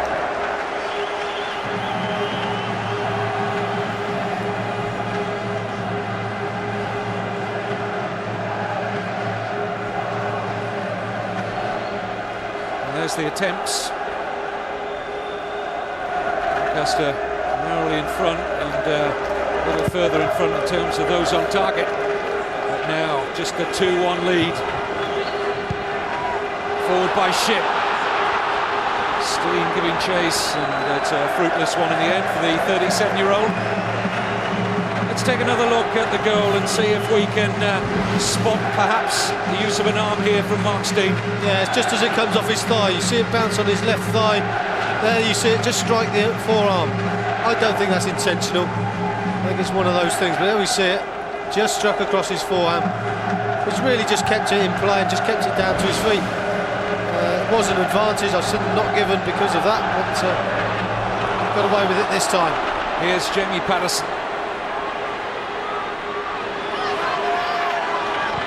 Marples.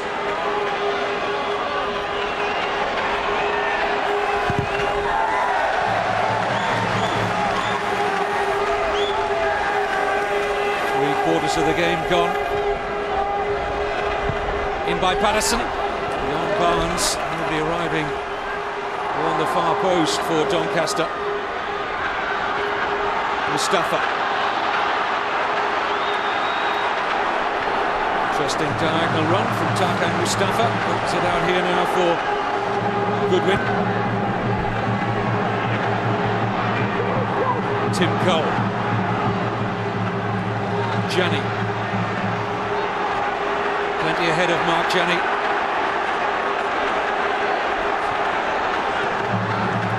Mustafa. Use for space now for Danny Shipp. Good effort! And it took a deflection on its way through, and it's a corner for Dagenham and Redbridge, but the man who scored more goals than any in Dagenham and Redbridge history, Danny Shipp, wasn't too far away here. Yeah, I think it's the most advanced he's got as well during this game. Half a chance, Dave Morley very quick to close him down. Deflects it away for a corner. Which will be taken by Paul Terry.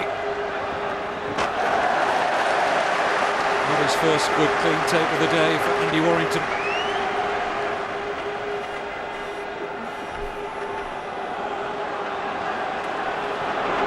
Marples. Whitman. Patterson unmarked inside. Whitman goes for Paul Barnes in a great position here. It's Barnes! Tony Roberts to the rescue there for Dagenham, but for how long? Here's Marples. Barnes will retrieve.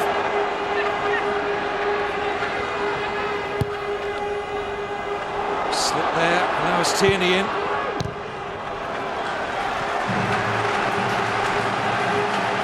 Paul Barnes was having a good sight of goal there to make it 3-1. Tony Roberts making another good stop. In by Tierney. Whitman! Another opportunity opens up for Doncaster Rovers.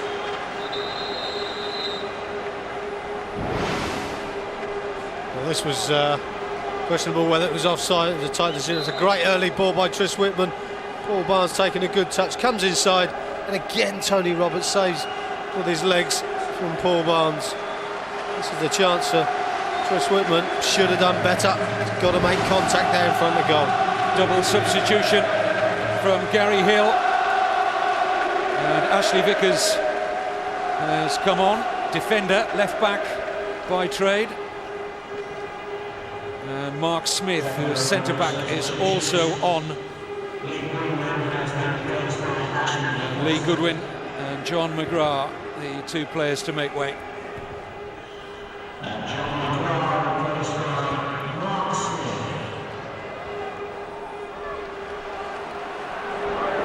Marples.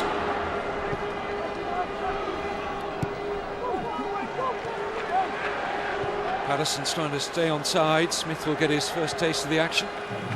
Appears that Gary Hill has gone with three centre-backs and using Mustafa and Vickers now as wing-backs. Yeah, that's what he's done. He's just sat Mark Smith in between the two centre-backs. And probably a little bit more attacking was something he had to do. He didn't have any forwards, so he had to go in midfield areas where he had to change things. Almost going to push Mark Jenny, I think that was the third striker down that right side to support West on the ball now, and Steen.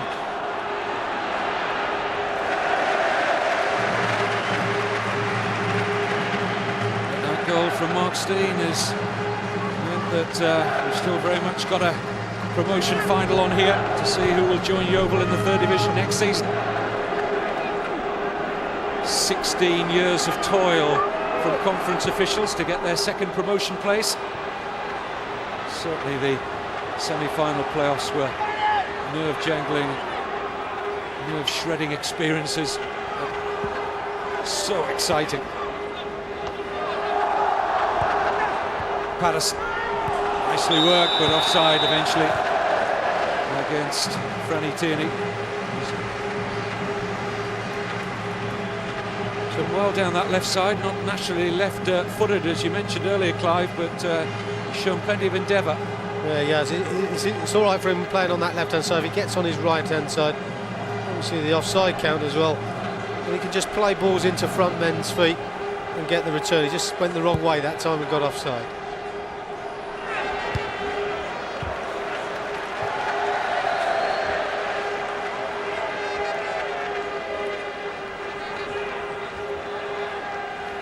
Just a reminder, if we are level at the end of 90 minutes, there will be extra time. Promotion goal would decide it during that extra time period. And if there weren't one, then we'd have penalties. Doncaster for a couple of opportunities since Steen's goal to stretch their lead to 2 again. Offside against Whitman. Yeah, you just feel if they'd have got that third one, it would have been all over for Dagenham, but funny how soon it changes. Miss one at one end, score one at the other, you're back in the game. Marples.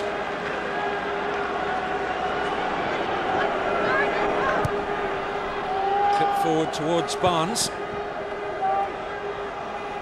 Lee Matthews getting himself in a mess. It's Paul Barnes just unable to provide the cutback for the unmarked Whitman.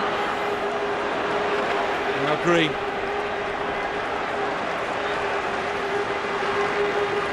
Tim Ryan. Looked like offside there against Patterson, and everybody was looking round, and no flag arrived. It's an important interception there for Dagenham and Redbridge. Vickers.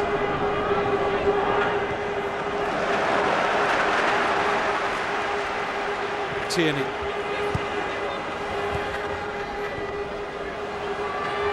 Tim Ryan.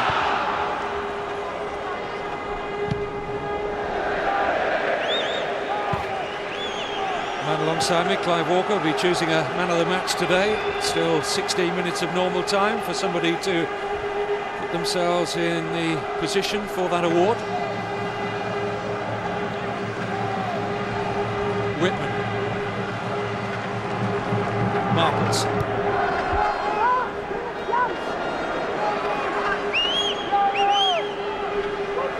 Vickers.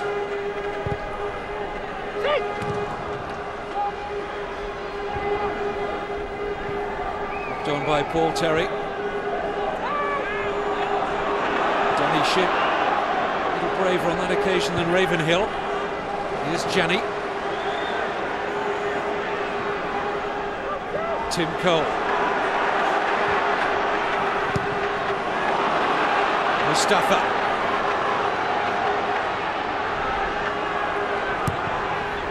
Cross floated in by Janney.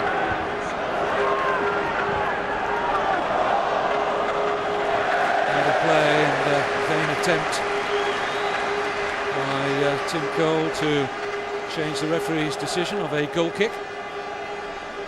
Into the last quarter of an hour, Britannia Stadium densely populated by 10,000 plus Doncaster Rovers fans today, far outnumbering those that have travelled up from the south from Dagenham. But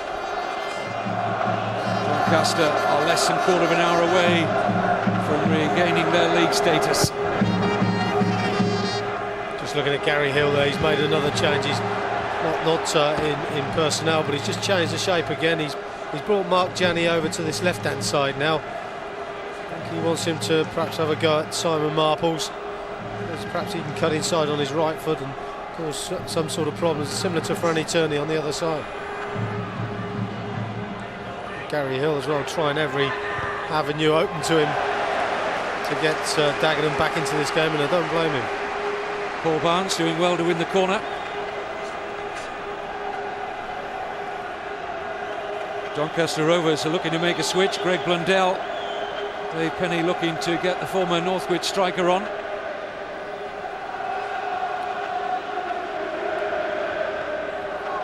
But Doncaster meanwhile have the corner. And it'll break here now for Paul Green. Whitman. Green again, plenty waiting for the cross. Tierney. Smith doing a good job on Patterson. Now Tim Ryan. Dave Morley, scorer of the second Doncaster goal, fancies another.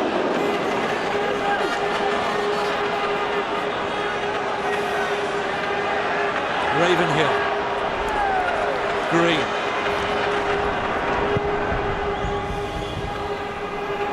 Danny Shipp.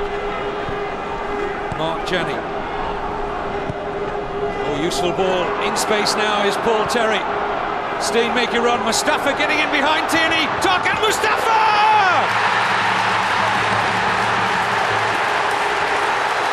The comeback is complete for Dagenham and Redbridge. What heart, what character, and what a goal scorer. The man who had a month on loan at Doncaster Rovers earlier this season. The man who won the conference 2 years ago with Rushden and Diamonds, Tarkan Mustafa, levels it up at 2-2. What a delightful ball it was as well by Paul Terry. Tarkan Mustafa, we talked about him earlier on, said how much he likes to get forward, how quick he is, powers his way into the box, and that's a fantastic finish. Great ball through, great finish. Tell you what, Clive, any striker would have been happy with a ping like this, under great pressure too. Yeah, it was, and also it was a good first touch for him as well. Gary Hill more than happy with that. Get in, you beauty, says the Dagenham Redbridge manager. Well, you can't write them off. Doughty cup fighters against lofty opposition in recent seasons. What great pleasure they've given the whole nation in those cup conquests, and from 2-0 down, 2-2. Here's Ryan. Now those missed opportunities come into sharper focus from Doncaster, don't they? That close range chance with a header for Franny Tierney. But what a lung-bursting run from Mustafa. Well, he's run from deep, he's in his own half when he started, making tracks all the way. What a change of pace to get himself in there. He deserves all the credit for that, Tarkan Mustafa. Another Gary Hill's astute signings, free transfer from Rushden in February.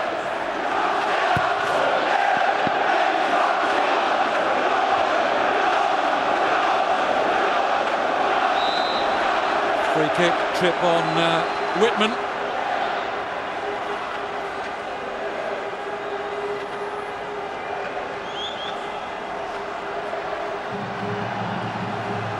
Here's Morley. Useful ball in towards Barnes, trying to cushion his header down for Tierney. Patterson. Tremendous comeback though from Dagenham and Redbridge. Got to remember they are a part-time club. Done so well to get to this promotion final.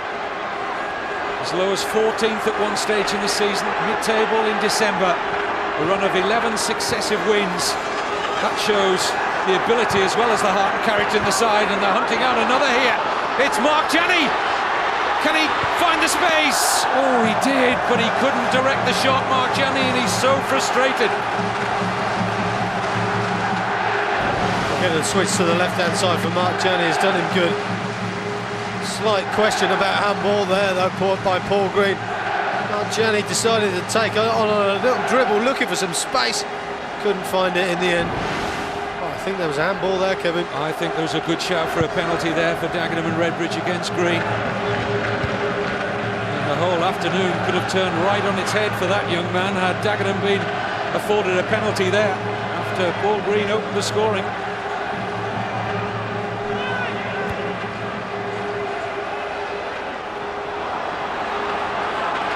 We've also got to say about Gary Hill's substitutions as well, Kevin. Probably felt he had to do something. Going to three at the back with the two attacking wing-backs, Tarkan Mustafa especially, the quicker of the two between him and Ashley Vickers. Obviously proved his worth. Well, there would be some tired legs as far as the Dagenham and Redbridge players were concerned, but those legs are really pumping now. Adrenaline is carrying the players from both sides into these final 8 minutes of side against Whitman. Plays that game on the shoulder of defenders, but a few times he's been caught in the trap. Now they're going to eventually get Greg Blundell on, which they were trying to do a few minutes ago, Doncaster, and Jason Blunt is also coming on.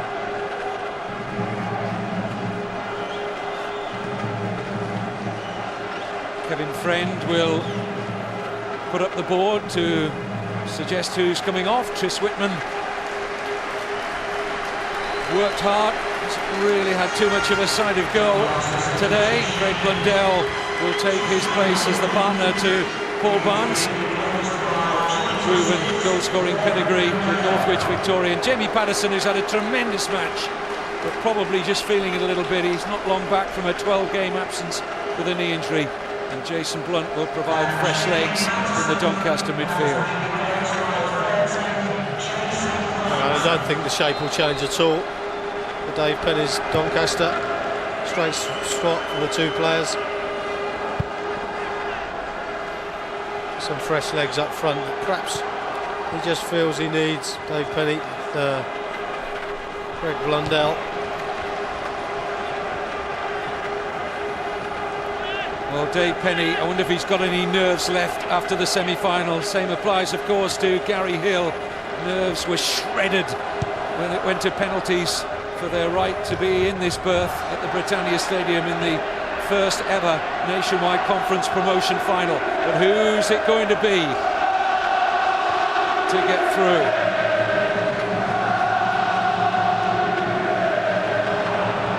Just for a moment, a nervy second or two there for Simon Marples, but Tony Roberts has been carrying a foot injury throughout almost the entire match. I wonder if he's going to be in 100% state if it goes to penalties. Remember, it'll be extra time before a penalty shootout, and there will be the promotion goal. Truly a golden goal, a promotion goal if we get one in extra time. We're 6 minutes away from that now, plus whatever stoppage time will be allotted.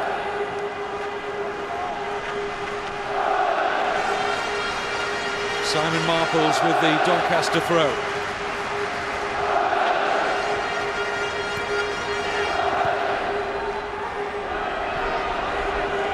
Jason Blunt.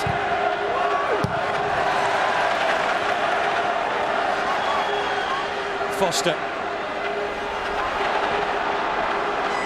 Morley.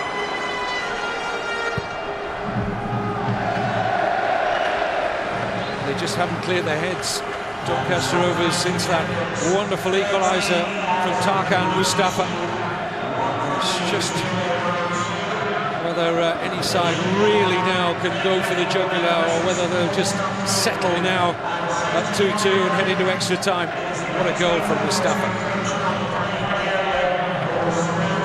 I think the advantage at the moment most definitely with Dagenham. I just feel that maybe Doncaster thought they'd done enough. It's very hard to get kick-started again and get going. That's probably why Dave Penny felt he needed his substitutions when he did. Work here for Foster. Ball had arced out of play. It'll be a throw-in for Dagenham Redbridge. The other playoffs going on today, of course, in the Nationwide League. Lincoln 3-1 up now against Scunthorpe. Well, Scunthorpe would be close quarters for Doncaster if they'll meet in the league next season, but that's far from assured at the moment.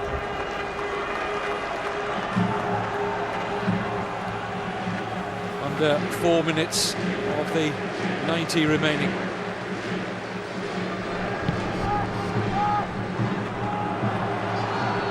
Ravenhill. Now Ryan. Barnes.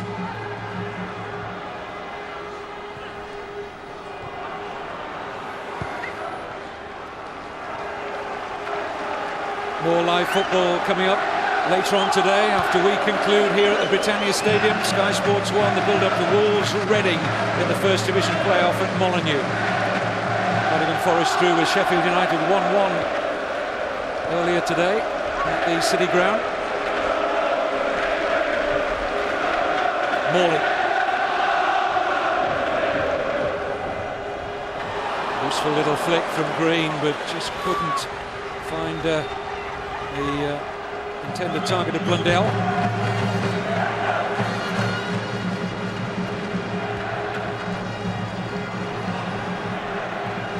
Smith.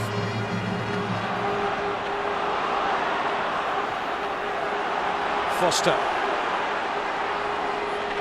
Is anybody going to take this game by the scruff of the neck and be a real hero? An offside decision against Doncaster Rovers, and Blundell, that must have been pretty tight. I think that was very, very tight again. Just felt we're almost level with this. I think he's arced his run well. There we see it. For me, he's just about level. It's extraordinary statistics on the offsides. There's a header on by West. Steen was nearly in. It was almost similar to the goal, Kevin, wasn't it? The first goal. I just think Dave Morley just gets on the wrong side of Steve West. Marking not so sure. Early throw, looks for Blundell, but Smith got his bulky frame there in the nick of time. But Steve West has been a real handful in the air. Very nearly getting his partner in there, Steen. And a goal which surely would have taken Dagenham and Redbridge into the Football League had it materialised there. Tierney turning into trouble. Steen has nipped the ball off him. Paul Terry driven wide, 3 waiting for the cross, and that was a tired cross from Paul Terry. That was a tight cross, but I think Mark Steen as well has overhit the pass as he just flicks it with the outside of his right foot. Paul Terry having to scurry away to get the ball, and almost an impossible angle for him, but it looked tired.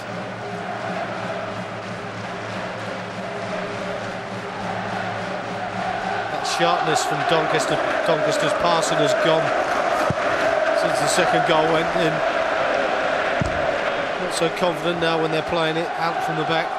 There's the man who's pumped £4 million into Doncaster Rovers, the owner-director, John Ryan, and his facial expression has changed in the last, since half-time, when Doncaster Rovers led by a goal to nil. When Dave Morley made it 2, he must surely have thought it was Doncaster's day, but they have proved hungry fighters again, Dagenham and Redbridge. Once more coming up trumps for their manager, Gary Hill. He believes in these players, so many of them came up from the Ryman League to the conference in 2000 with Gary. What strides they've made, Dagenham and Redbridge, under this man in his 4 years in charge.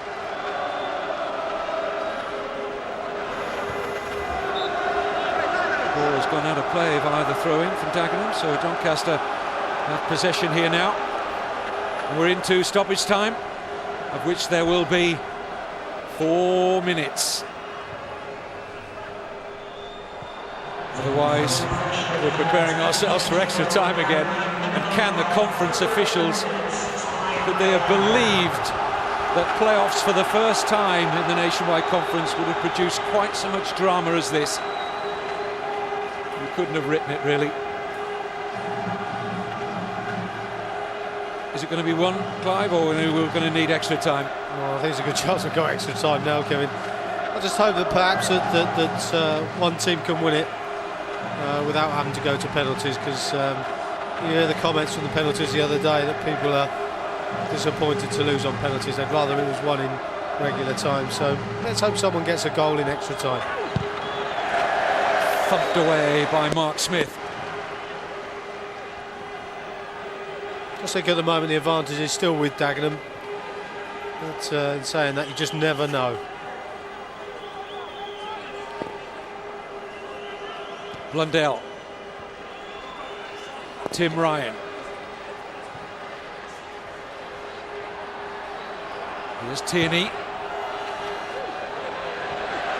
Good defending by Vickers, had all his angles right there, Ashley Vickers. Just a little over 2 minutes then away from extra time in the first ever Nationwide Conference playoff final, and there's some nervy people around, including Chelsea's John Terry there, and well, he can't watch. I don't blame him. It's a long, hard season. There's some tired legs out there now, and they might just have to push them through a few minutes of extra time. Yet maybe a full 30 minutes of extra time, we'll see. Forward by Matthews. Here's West. Now can Dagenham and Redbridge pinch it? 90 seconds of stoppage time remaining, in by Mustafa. Morley's header clear.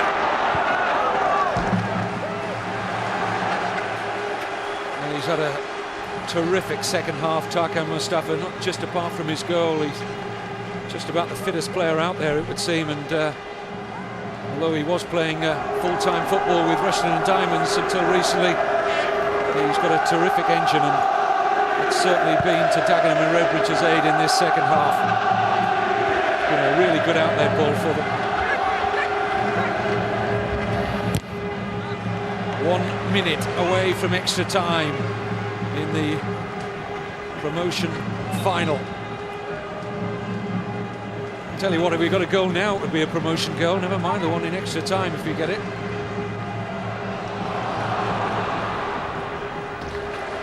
And this one, I suspect, will be long from Tim Ryan.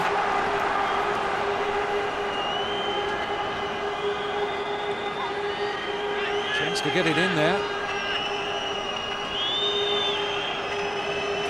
4 Doncaster players inside the Dagenham and Redbridge penalty area. It's flicked on. Almost a chance there for Blunt. Well, he's got to swing a leg at that, hasn't he, Jason Blunt, in the dying seconds. Good flick on by Paul Barnes. Jason Blunt's got in there. I think he's just got to have a swing with his left foot. Anywhere would do, it seemed, there for Lee Matthews. We've had the 4 minutes of time added on. Andre Mariner, whistle to mouth. It's going to be extra time. Tarkan Mustafa's second goal for Dagenham and Redbridge. A quite fantastic goal to delight these Dagenham and Redbridge fans. And so, a place in the 3rd division is still to play for. What drama we have here at the Britannia Stadium.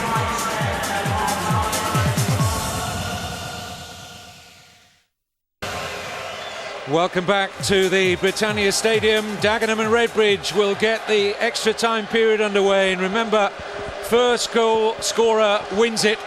A promotion goal for either side. And if we don't get a goal in extra time, then it will be down to penalties, just like both semi-finals were. Oh, and what drama in these first ever playoffs in the conference.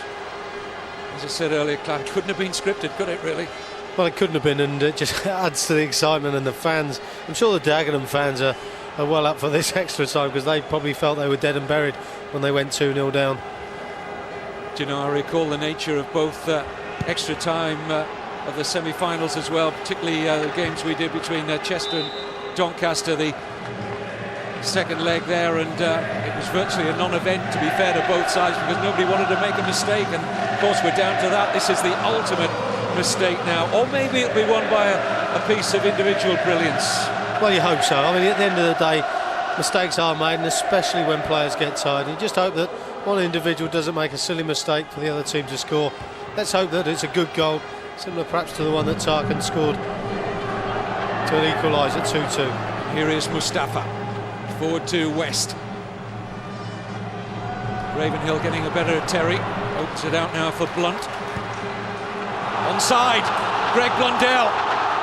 Barnes make you run into the middle, and Blundell finds only the grateful midriff of Tony Roberts.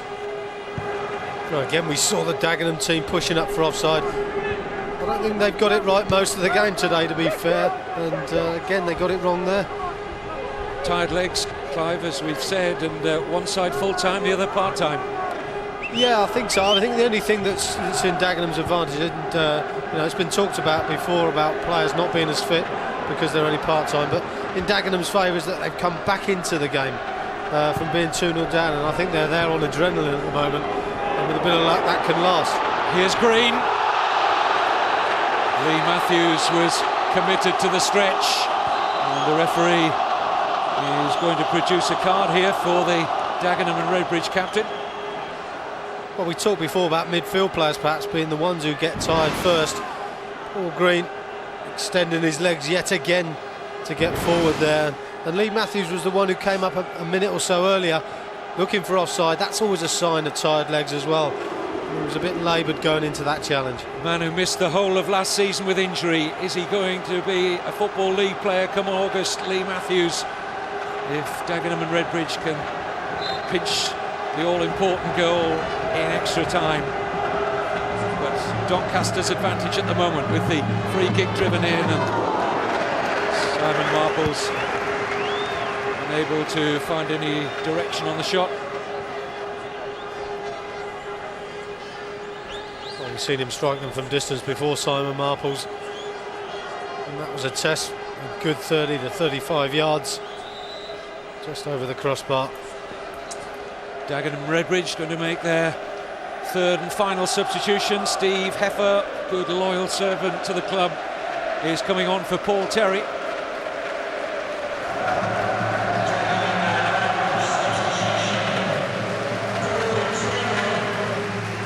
Heffer will come on and add some legs. He's a customs and excise officer by trade.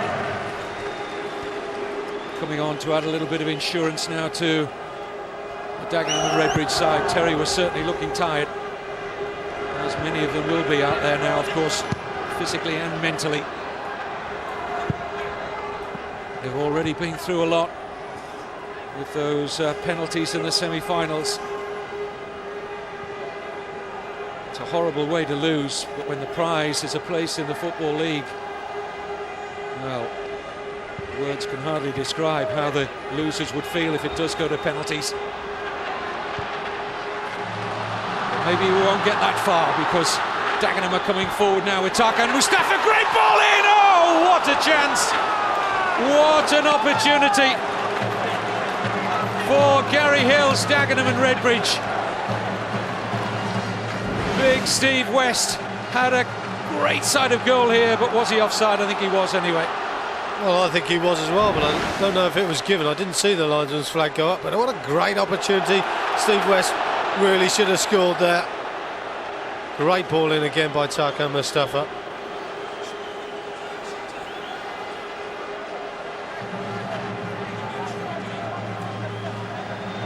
Ashley Vickers with the Dagenham and Redbridge throw.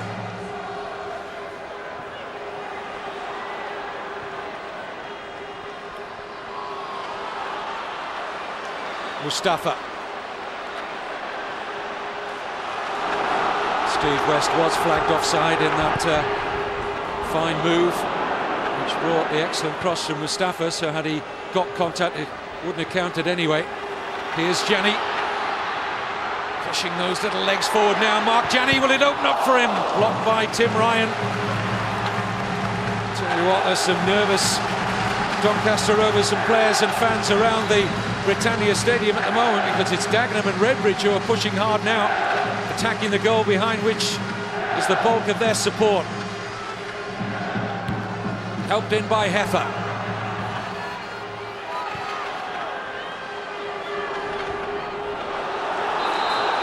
Referee has stopped play here because there's been a clash of heads. I think it's Greg Blundell who's taken in the back of the head. Lee Matthews was the Dagenham player challenging. Well, it's a shame really, because Jason Blunt was on the overlap there. He was in loads and loads of space, but obviously the referee does have to stop the game for clash of heads. And you see the blood for Greg Blundell. Well, clearly Greg Blundell is probably going to have to go off and maybe get a stitch or two, and this could be a crucial moment.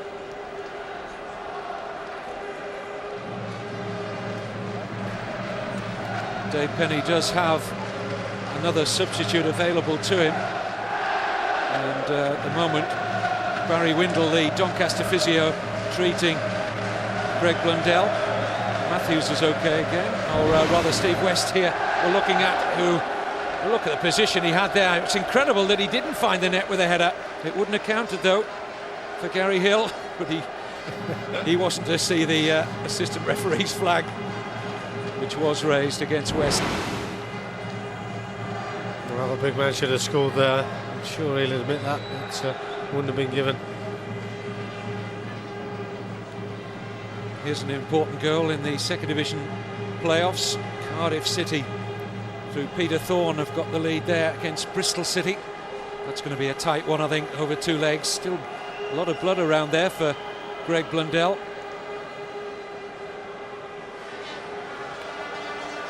Matthews is okay, although a little dazed after that heavy collision. But the old head bandage going around the head now of Greg Blundell. It's Terry Butcher from a few years ago. I'm actually surprised actually doing this on the field. I thought they would take him off. Yes. Because normally they have to clean the blood off of his face. Yeah. And they would do this off the park. It's actually asking him to go off the field now, which a little bit strange for me. Usually the referee asks him to go off a bit quicker than that. So Blundell is coming off for now. Yeah, I think he's just asking him to have his face cleaned up. Dave Penny still has that extra substitute available to him if Blundell has got a major problem, but I don't think he has really. He's just getting the blood wiped away from the face now, and should be back with us momentarily as possession is given back to Doncaster. Well, it'll be quite a story if he pops up with the promotion goal. Well, it will be if he gets a header, Kevin, I should think. He's very brave. Signed on transfer deadline day at the end of March, Greg Blundell from Northwich. Here's Green. Blundell on his way and onside. Faced by Cole. Tim Cole did a good job there on Blundell. Yeah, that's good defending because he's been isolated there, one-on-one. Tim Cole, like Matthews, missed almost the whole of last season with injury, had a broken ankle and a broken foot. And these two centre-backs have tightened it up a little. Certainly in the extra time so far, when neither side has had an opportunity really to get that all-important promotion goal. Closest we've been, that opportunity for West, but he was offside anyway. Headed away by Smith.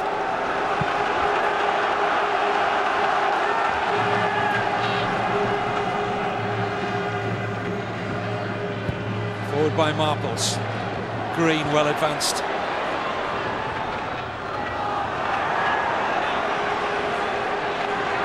Pumped forward by Vickers.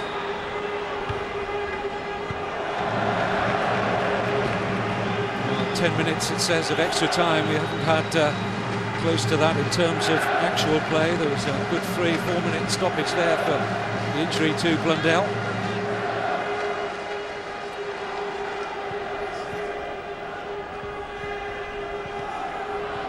Janney. Held up by Foster.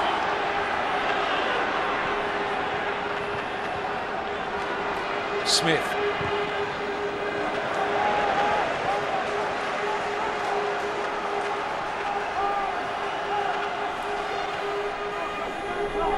Jason Blunt.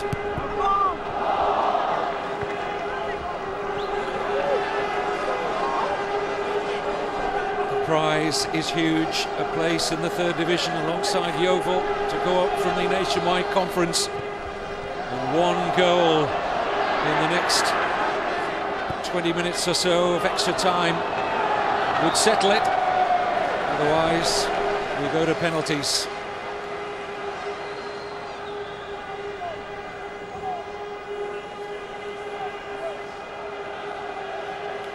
Rest assured that Gary Hill would have had his players practicing penalties, his goalkeepers practicing saving them in the build-up just in case. And this was proven in the semi-finals. They needed that. Tony Roberts has got through the match so far and seems to be moving a little more freely than certainly was earlier on in the game when he seemed to twist an ankle.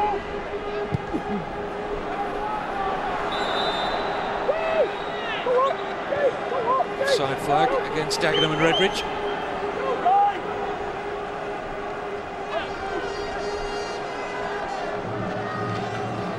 Incredible we've got this far for Dagenham and Redbridge to be caught offside for the first time today.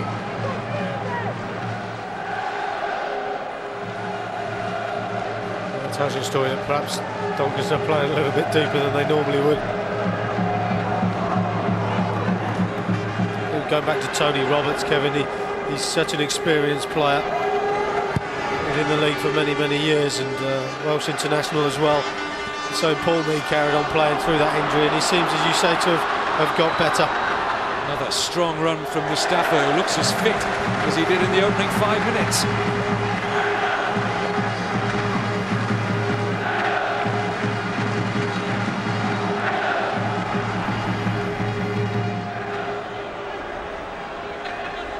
It's a foul by Danny Shipp. A tired foul as well, wasn't it? You'll tell when the players like that, he's been working so hard, Danny Shipp. Up against it with Ricky Ravenhill and Paul Green. Looks like he might be carrying an extra pound or two there as well, Danny Shipp, but still giving his all for the club. There's a nervy moment there for Andy Warrington. Lucky it didn't fall to a Dagenham foot. Foster. Blundell. Oh, Foster finding his way through again almost, and tripped by Mark Smith. Might well be a card here for the Dagenham Redbridge substitute. Andre Mariner reaches for the pocket. Well, one or two questions being asked was whether there was any contact between Mark Smith and Steve Foster. I think Steve Foster was just that little bit too quick for Mark. He's a quick player anyway, Mark Smith, but actually won the conference with Stevenage back in 1994, and we recall that they weren't allowed to go up because their ground wasn't up to satisfactory status. But will he make it 9 years on, Mark Smith? Well, he's back defending now because Franny Tierney is over the free kick. Ryan has come to stand over the ball just to be the obstructive figure as Dagenham view it, but it's going to be Franny Tierney. Blocked off the wall and came off the head of Tim Cole. Yeah, I think this was on target, but didn't quite get the trajectory right. Got a chance again now from the corner. Franny Tierney with the Doncaster corner. A goal would win it for them now. Foster arriving, a very important header away. It's Paul Green. Well, he had a long time to think about a promotion goal there, Paul Green. Well, he did. He thought about this and he waited for it to come down. And he didn't wait long enough. It's an amazing game going on in the playoffs in Division 3. Lincoln against Scunthorpe. Not too far apart geographically and not too far apart in 7 goals there at Lincoln City today. First leg, remember. This is a one-off. And it's been a dramatic afternoon so far, heading towards the end of the first period of extra time. Gary Hill in deep conversation with his assistant Terry Harris there.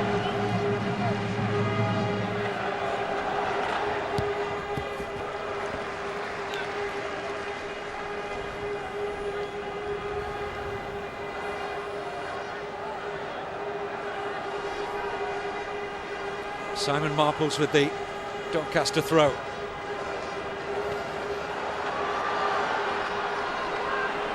Away by Ryan. Forward by Mustafa.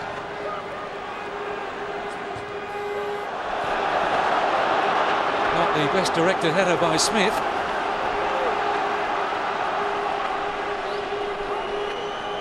Here's Green. Gets away from Heffer. It's Paul Green for Doncaster. Still Green. Oh! He was inches away from delivering Football League status to Doncaster Rovers. Roberts was beaten, but so too was the far post. Oh, didn't he do well here? He attacks that penalty area, takes his time, throws a dummy. I think he's going for goal there. I'd like to believe he is, because he's looked up and he's just clipped into that far post area. What a story that would have been. For the youngest player on the field at 20.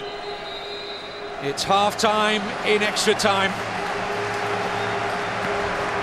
And the two goalkeepers will begin to think whether they're going to have to endure penalties again Andy Warrington and Tony Roberts. Once again, the opportunity for the two managers to come on and gee their players up and just add that little bit extra psychology now. Going to put you on the spot, Clive. Are we going to get the promotion goal? Who's your money on, if any? Well, if it's anything to go by in that first 15 minutes, it could go either way still. Both teams attacking at times and you know, not throwing everybody forward, because obviously they've got some tired legs out there. I don't like sitting on the fence. I do like to predict if I can, but for me it could go either way, and both sets of fans encouraging their teams to score that elusive goal. I don't know, maybe I've got a thinking we might go to penalties, Kevin. Terrific ovation for Tony Roberts from the Dagenham fans behind the goal, which he will occupy for the second half of extra time. Little G up, of course, for the Dagenham goalkeeper should it come to penalties. I just wonder as well if that little bit of wind might give Dagenham the slight edge in this second period, because that is a hard wind to play against, and it's still blowing pretty strong out there. Well, somebody asked me before kick-off what I fancied, and I said 2-2 after 90 minutes. But I didn't venture to say who was going to win via a promotion goal or penalties, and I'll get splinters around my backside area now and sit firmly on the fence with Clive. Let's just enjoy the drama here. West trying to get a flick on. Steen was poaching again. Blundell. Tierney nicely away from Vickers. Barnes. Greg Blundell. Paul Barnes. Ravenhill. Straight to Smith.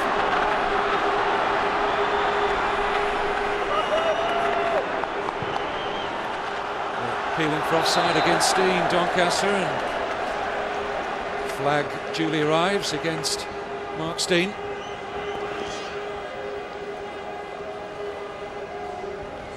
Well, I don't know what the players are feeling and the managers down there, but you can feel the tension all around us in the commentary position as well, in the John Smith stand here at the Britannia Stadium. But is there going to be a so crucial promotion goal here, which would rule out penalties?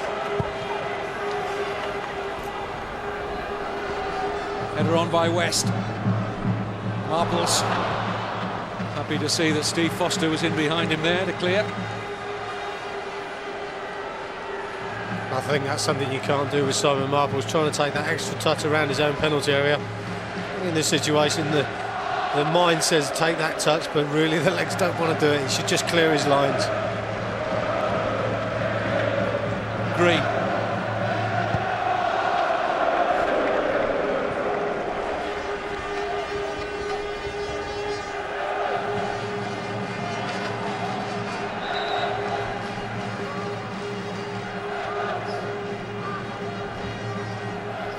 Ashley Vickers just waiting for the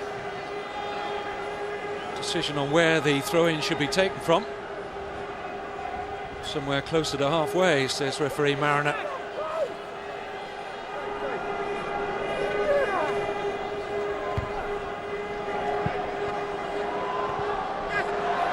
Tierney. Barnes neatly through the legs of Vickers for Franny Tierney. Trying to change the point of play here. And will Blunt keep it in? He did so. And won it again with a brave tackle. And just couldn't hold his balance in the end.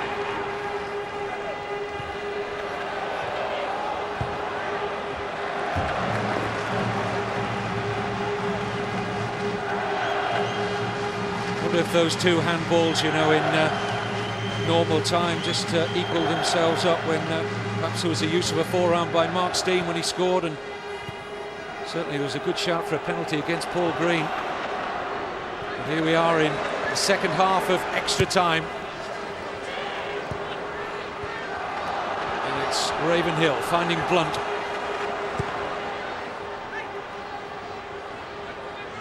Tim Ryan.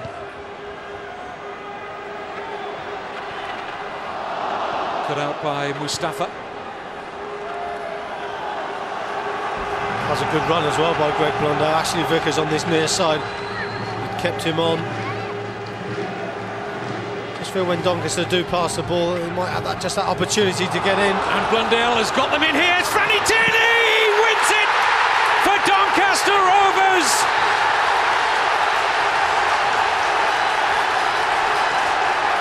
Football League, here we come, says Dave Penny. Mickey Walker is assistant in there. And Francis Tierney, twice promotion winner with Crew Alexandra, wins it for Doncaster with a promotion goal.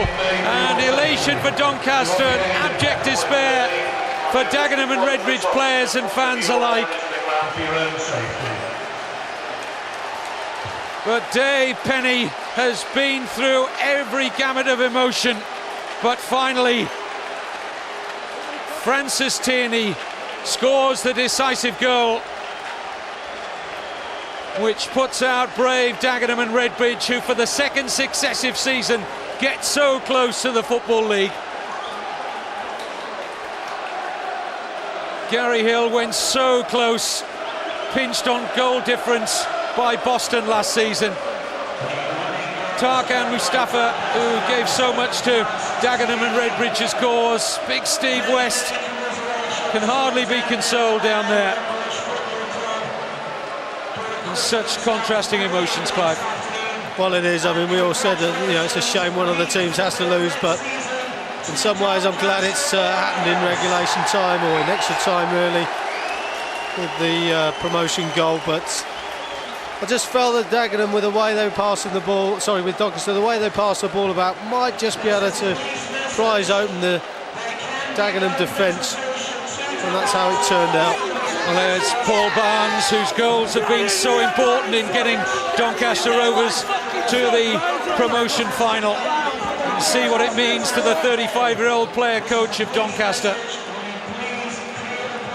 16 years in the Football League, and he's going back there again thanks to Franny Tierney's promotion goal for Doncaster. Gary Hill, well, he's had such a ride in his 4 years as Dagenham and Redbridge manager, but falls desperately short again. But here's the goal, the promotion goal that wins league status for Doncaster Rovers. Yeah, that's a good run, wasn't it, by Paul Barnes. Franny Tierney on hand, just a side-footed in, good turn by Greg Blundell, little flick round the corner, and there's Franny Tierney. Well, I thought he might do something in this game. He hasn't played to the best of his ability, but what can you say when he's on hand? And Dave Penny, well, there's no stopping him. Fantastic. Well, let's go now down to pitch side, where the man of the match is talking with Greg Whelan. Paul, in the most extraordinary fashion imaginable, you're in the Football League. What does that mean to you? It's great, as you can see with the fans.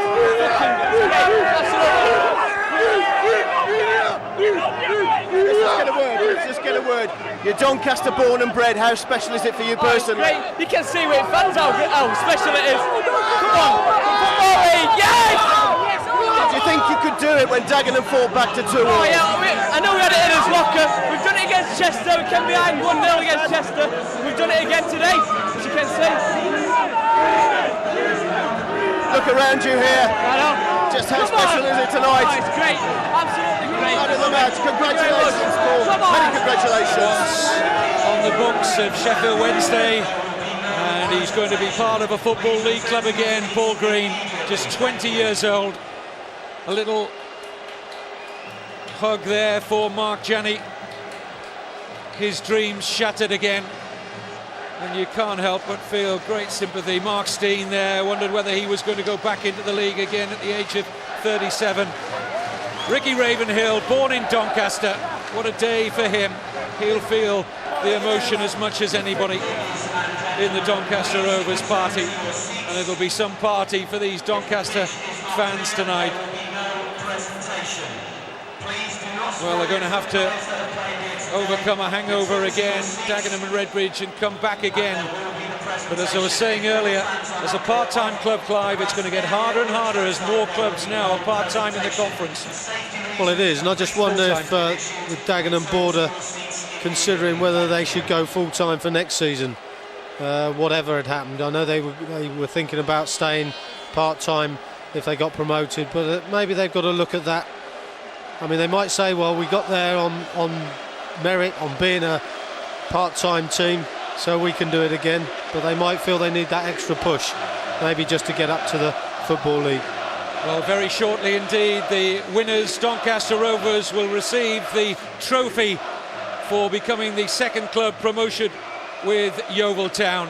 Players, winners and losers will receive their medals, and the presentation is coming next after a dramatic afternoon at Stoke City's Britannia Stadium.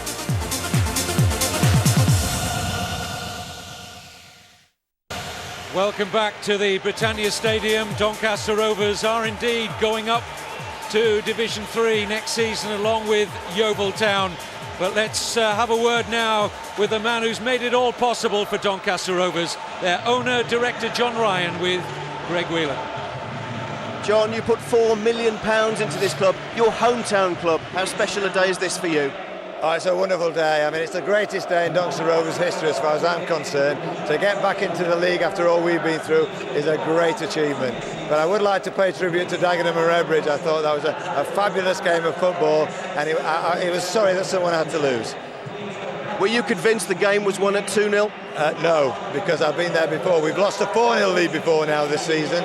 But, you know, we battled back, and it was a great winning goal. I thought we played some wonderful football. When Dagenham battled back to 2-2, we saw a few shots of your good self up there in the top tier. You didn't look too well. No, I died 1,000 deaths, I assure you, but all's come right at the end. This is a big, big town, isn't it, to have league football back? Tell everybody what that means to the town of Doncaster. Well, this will really start things going again in Doncaster. It's a progressive town, and to have a league club, it deserves a league club, and now it's got one. Yeovil, they marched to the title this season. Did you feel that was your best chance to have matched them in the league season rather than go for the lottery of the playoffs? Well, Yeovil had a great season. You can't take anything away from them. But bottom line was that we came in second, and it was all credit that the league gave the second place, because you can see what it means to people. Absolutely. Many thanks, John. We're also joined by Dave Penny, the victorious manager. Well, Dave, look at these scenes. It's been a hard afternoon, but you can enjoy it now. It has. When we went 2-0 up, I think we panicked a little bit, and instead of passing it like we had done for an hour, we started knocking it long, and that's their strength. They knocked it long and got a couple of goals, but fair play to the lads. They kept going again, passed it, and they scored another great goal. And as you can see, you know, by the scenes at the end of the match, that it was absolutely fantastic for the town. In all honesty, did you fear the game might be lost when they brought it back to 2-2? No, I thought, here we go again, penalties. To be perfectly honest, I thought we were going to end up going penalties. Nothing nail-biting thing, but obviously they got a great goal, and look at them scenes, it's absolutely fantastic. Penalties, you'd practiced them earlier in the week. Had you practiced them in the week? Of course we had. We did some yesterday, we did some Saturday. But the way it was going to go, I said both teams were tight, and as it's happened, it's gone to a golden goal or promotional goal, whatever you want to call it. How much credit to give to your own players, because to have lost a 2-goal lead in those circumstances, Dagenham's tails were up. Yeah, after 90 minutes they could have walked over and they'd a little bit dejected, so we had to try and pick them up. So, you know, still a long way to go here, and fantastic, absolutely fantastic. Dave Penny, Football League manager. Tell me what that means to you. Well, not to me, but to the club. The clubs have been out for 5 years now. I've been here 5 years. We're going to some good derbies now, like Scunthorpe if they don't go up, or Lincoln, or York, Darlington, Huddersfield. So it's going to mean a great deal to these supporters. So what does that mean to the town of Doncaster? It's an old football town.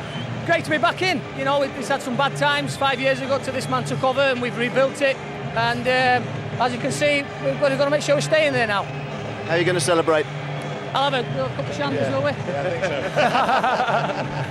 so. And a chat with the owner in due course, because you've now got a big season ahead of you.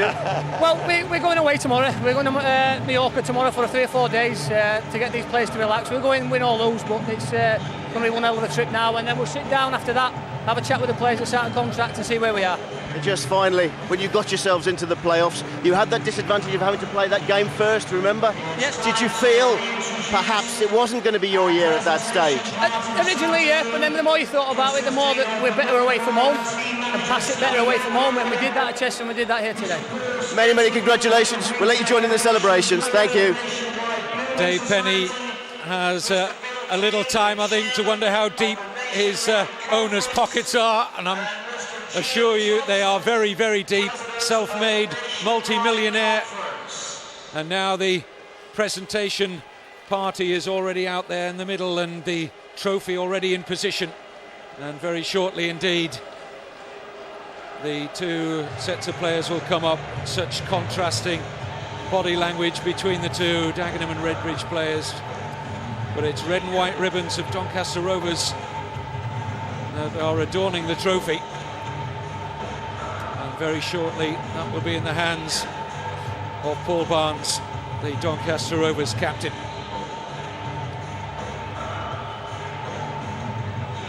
Well, they were the better side early on, Doncaster Rovers. They had the better nerves early on in this inaugural nationwide conference promotion final. But full credit to Dagenham and Redbridge, who will come up first for a terrific fight back from 2-0 down. They certainly showed yet again such great heart and fight and character. Tony Roberts didn't have to endure the penalties again. I'm sure he would have settled for that rather than the promotion goal tucked past him by Franny Tierney.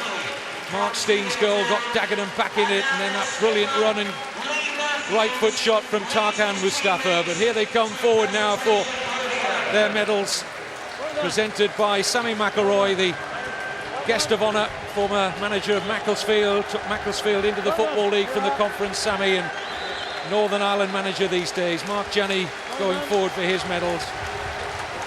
Danny Shipp, formerly with West Ham. They've got to lift themselves again, these Dagenham and Redbridge players, and come back one more time. Mark Steen, how much longer is left in those 37-year-old legs? Paul Terry won't join his brother of Chelsea, John Terry, in the league just yet.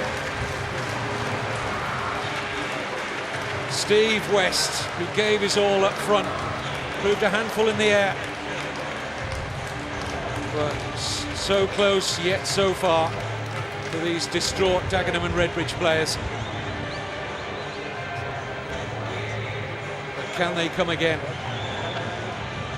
Well, I think they can, Kevin. I think they've proved it over 2 years. They had the blip at the beginning of this season where they perhaps had a little bit of a hangover from the season before, and I'm sure now Gary Hill has learnt from that, and his players will be ready and up for it at the beginning of next season.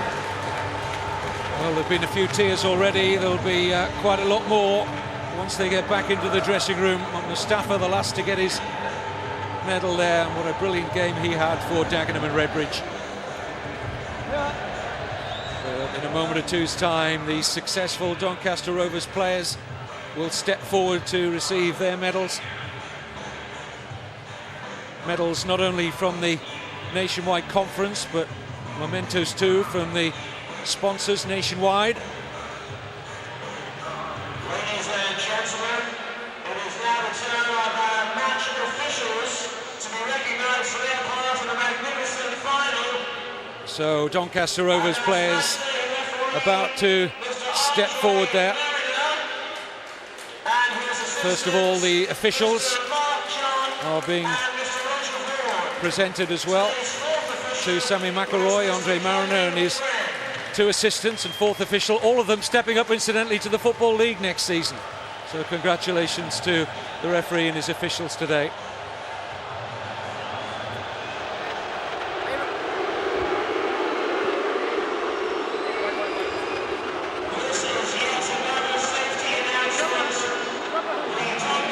Players just being delayed in going forward because one or two over-exuberant Doncaster fans are delaying the presentation here, wanting to get in amongst their players to congratulate them, but those moments have passed, and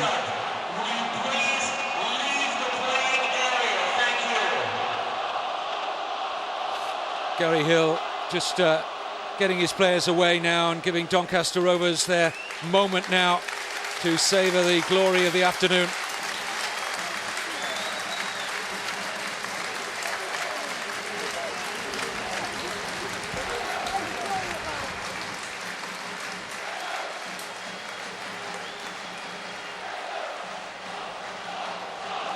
Tremendous moment in the history of Doncaster Rovers football club. John Ryan was saying it was the most important in their history. He was a fan on the terraces back in the 60s when Doncaster Rovers had players like Alec Jeffrey and Harry Gregg. But this is the trophy, the Bob Lord Trophy, donated to the top tier of non-league by the former president of the Football League. Jamie Patterson there, a little figure being hugged in between a couple of his teammates there, Simon Marples. But he had a tremendous game, Patterson, as did Paul Green, the man of the match. The man who got the opening goal of the afternoon. But there's the man who got the goal that's worth so much to Doncaster Rovers Football Club. Franny Tierney, scorer of the promotion goal, up first. Followed by Tim Ryan. The bloodied figure of Greg Blundell. He won't be feeling that injury at this moment. Andy Warrington didn't have to go through the penalty shootout again, the goalkeeper. Simon Marples. Jason Blunt. Tris Whitman, who had a sparkling last 3 or 4 weeks of the campaign. Paul Green, the man of the match. Jamie Patterson had to be a contender as well for his first half performance. Dave Morley, who scored an excellent header. And Doncaster-born Ricky Ravenhill.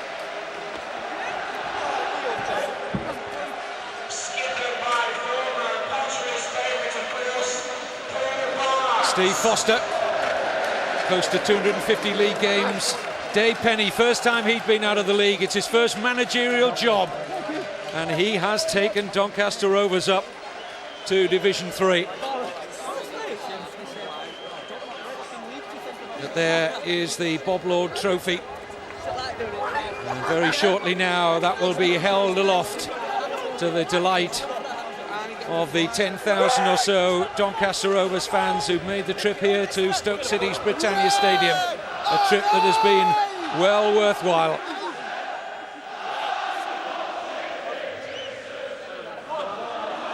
They finished third in the conference. Sammy McElroy now will hand the Bob Lord Trophy to Paul Barnes, and Doncaster Rovers Football League club again. And how sweet does that feel? It certainly feels sweet to those supporters and to these young players and those not quite so young in the Doncaster squad. Some great celebrations ahead and more to come at the Britannia Stadium. Stay with us here.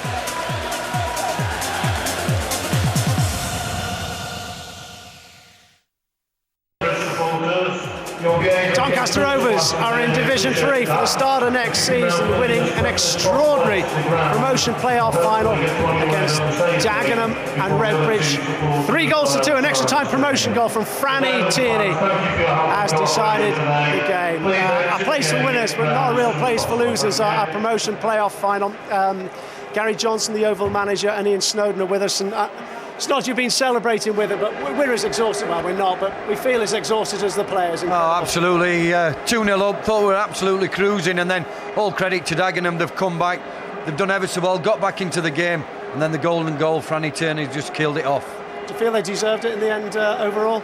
I think so, just about overall. I thought Dagenham came back well, very, very well, and it looked like the pendulum was swinging in Dagenham's favour for a little while, but credit to Doncaster, they're a big club, and it's nice to be renewing old rivalry next season. You were sweating, it's safe to say.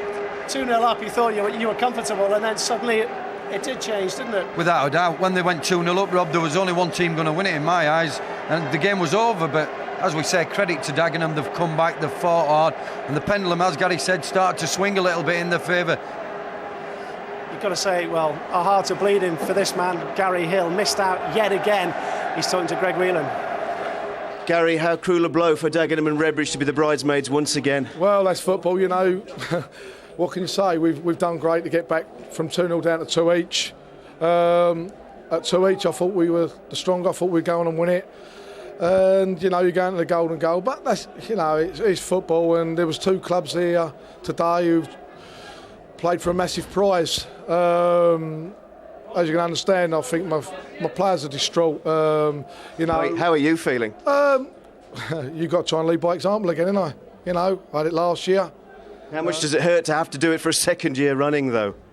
Well, at the end of the day, what do? You've got to turn around and be strong. I've got to go again. You know, I can't ask my players to give me no more. You know, when you're 2-0 down, you know, you're on your way, basically staying in the Conference League. All of a sudden we got back to 2-each. We've showed a lot of character, showed a lot of credit in respect to our performance. But all credit to Doncaster, they've got to go, and we've got to turn around now and get over it again. Commiserations, Gary. No problem. Thank you. Cheers, all the best. Gary Johnson, you've got a feel for that man, Gary Hill, haven't you? Unbelievably, we didn't quite hear what he said there, but you really have got a feel for him. And written all over his face. Don't need to see what he said. No, Incredible, isn't it? That's true. And how unlucky can you be? And you know, the only thing with Gary, you know, is that he won't believe. He might today be disappointed, but he'll still keep pushing, and he'll go however long it takes to get into that football league. And I, for one, wish him all the very best for that. And the only way is up for your boys now, Doncaster Rovers. Get the owner to get the chequebook out again. Yeah, certainly have to. Well, they'll definitely have to strengthen Rob. They said there's not a lot of difference between the conference and third, but he certainly needs to buy a couple of players. The live football keeps coming. It's Wolves against Reading. What a playoff day it's been here in the promotion final. It has been Doncaster Rovers who've come through against Dagenham, an extra time promotion goal. For Donny, I think we can safely say, Dave Penny's from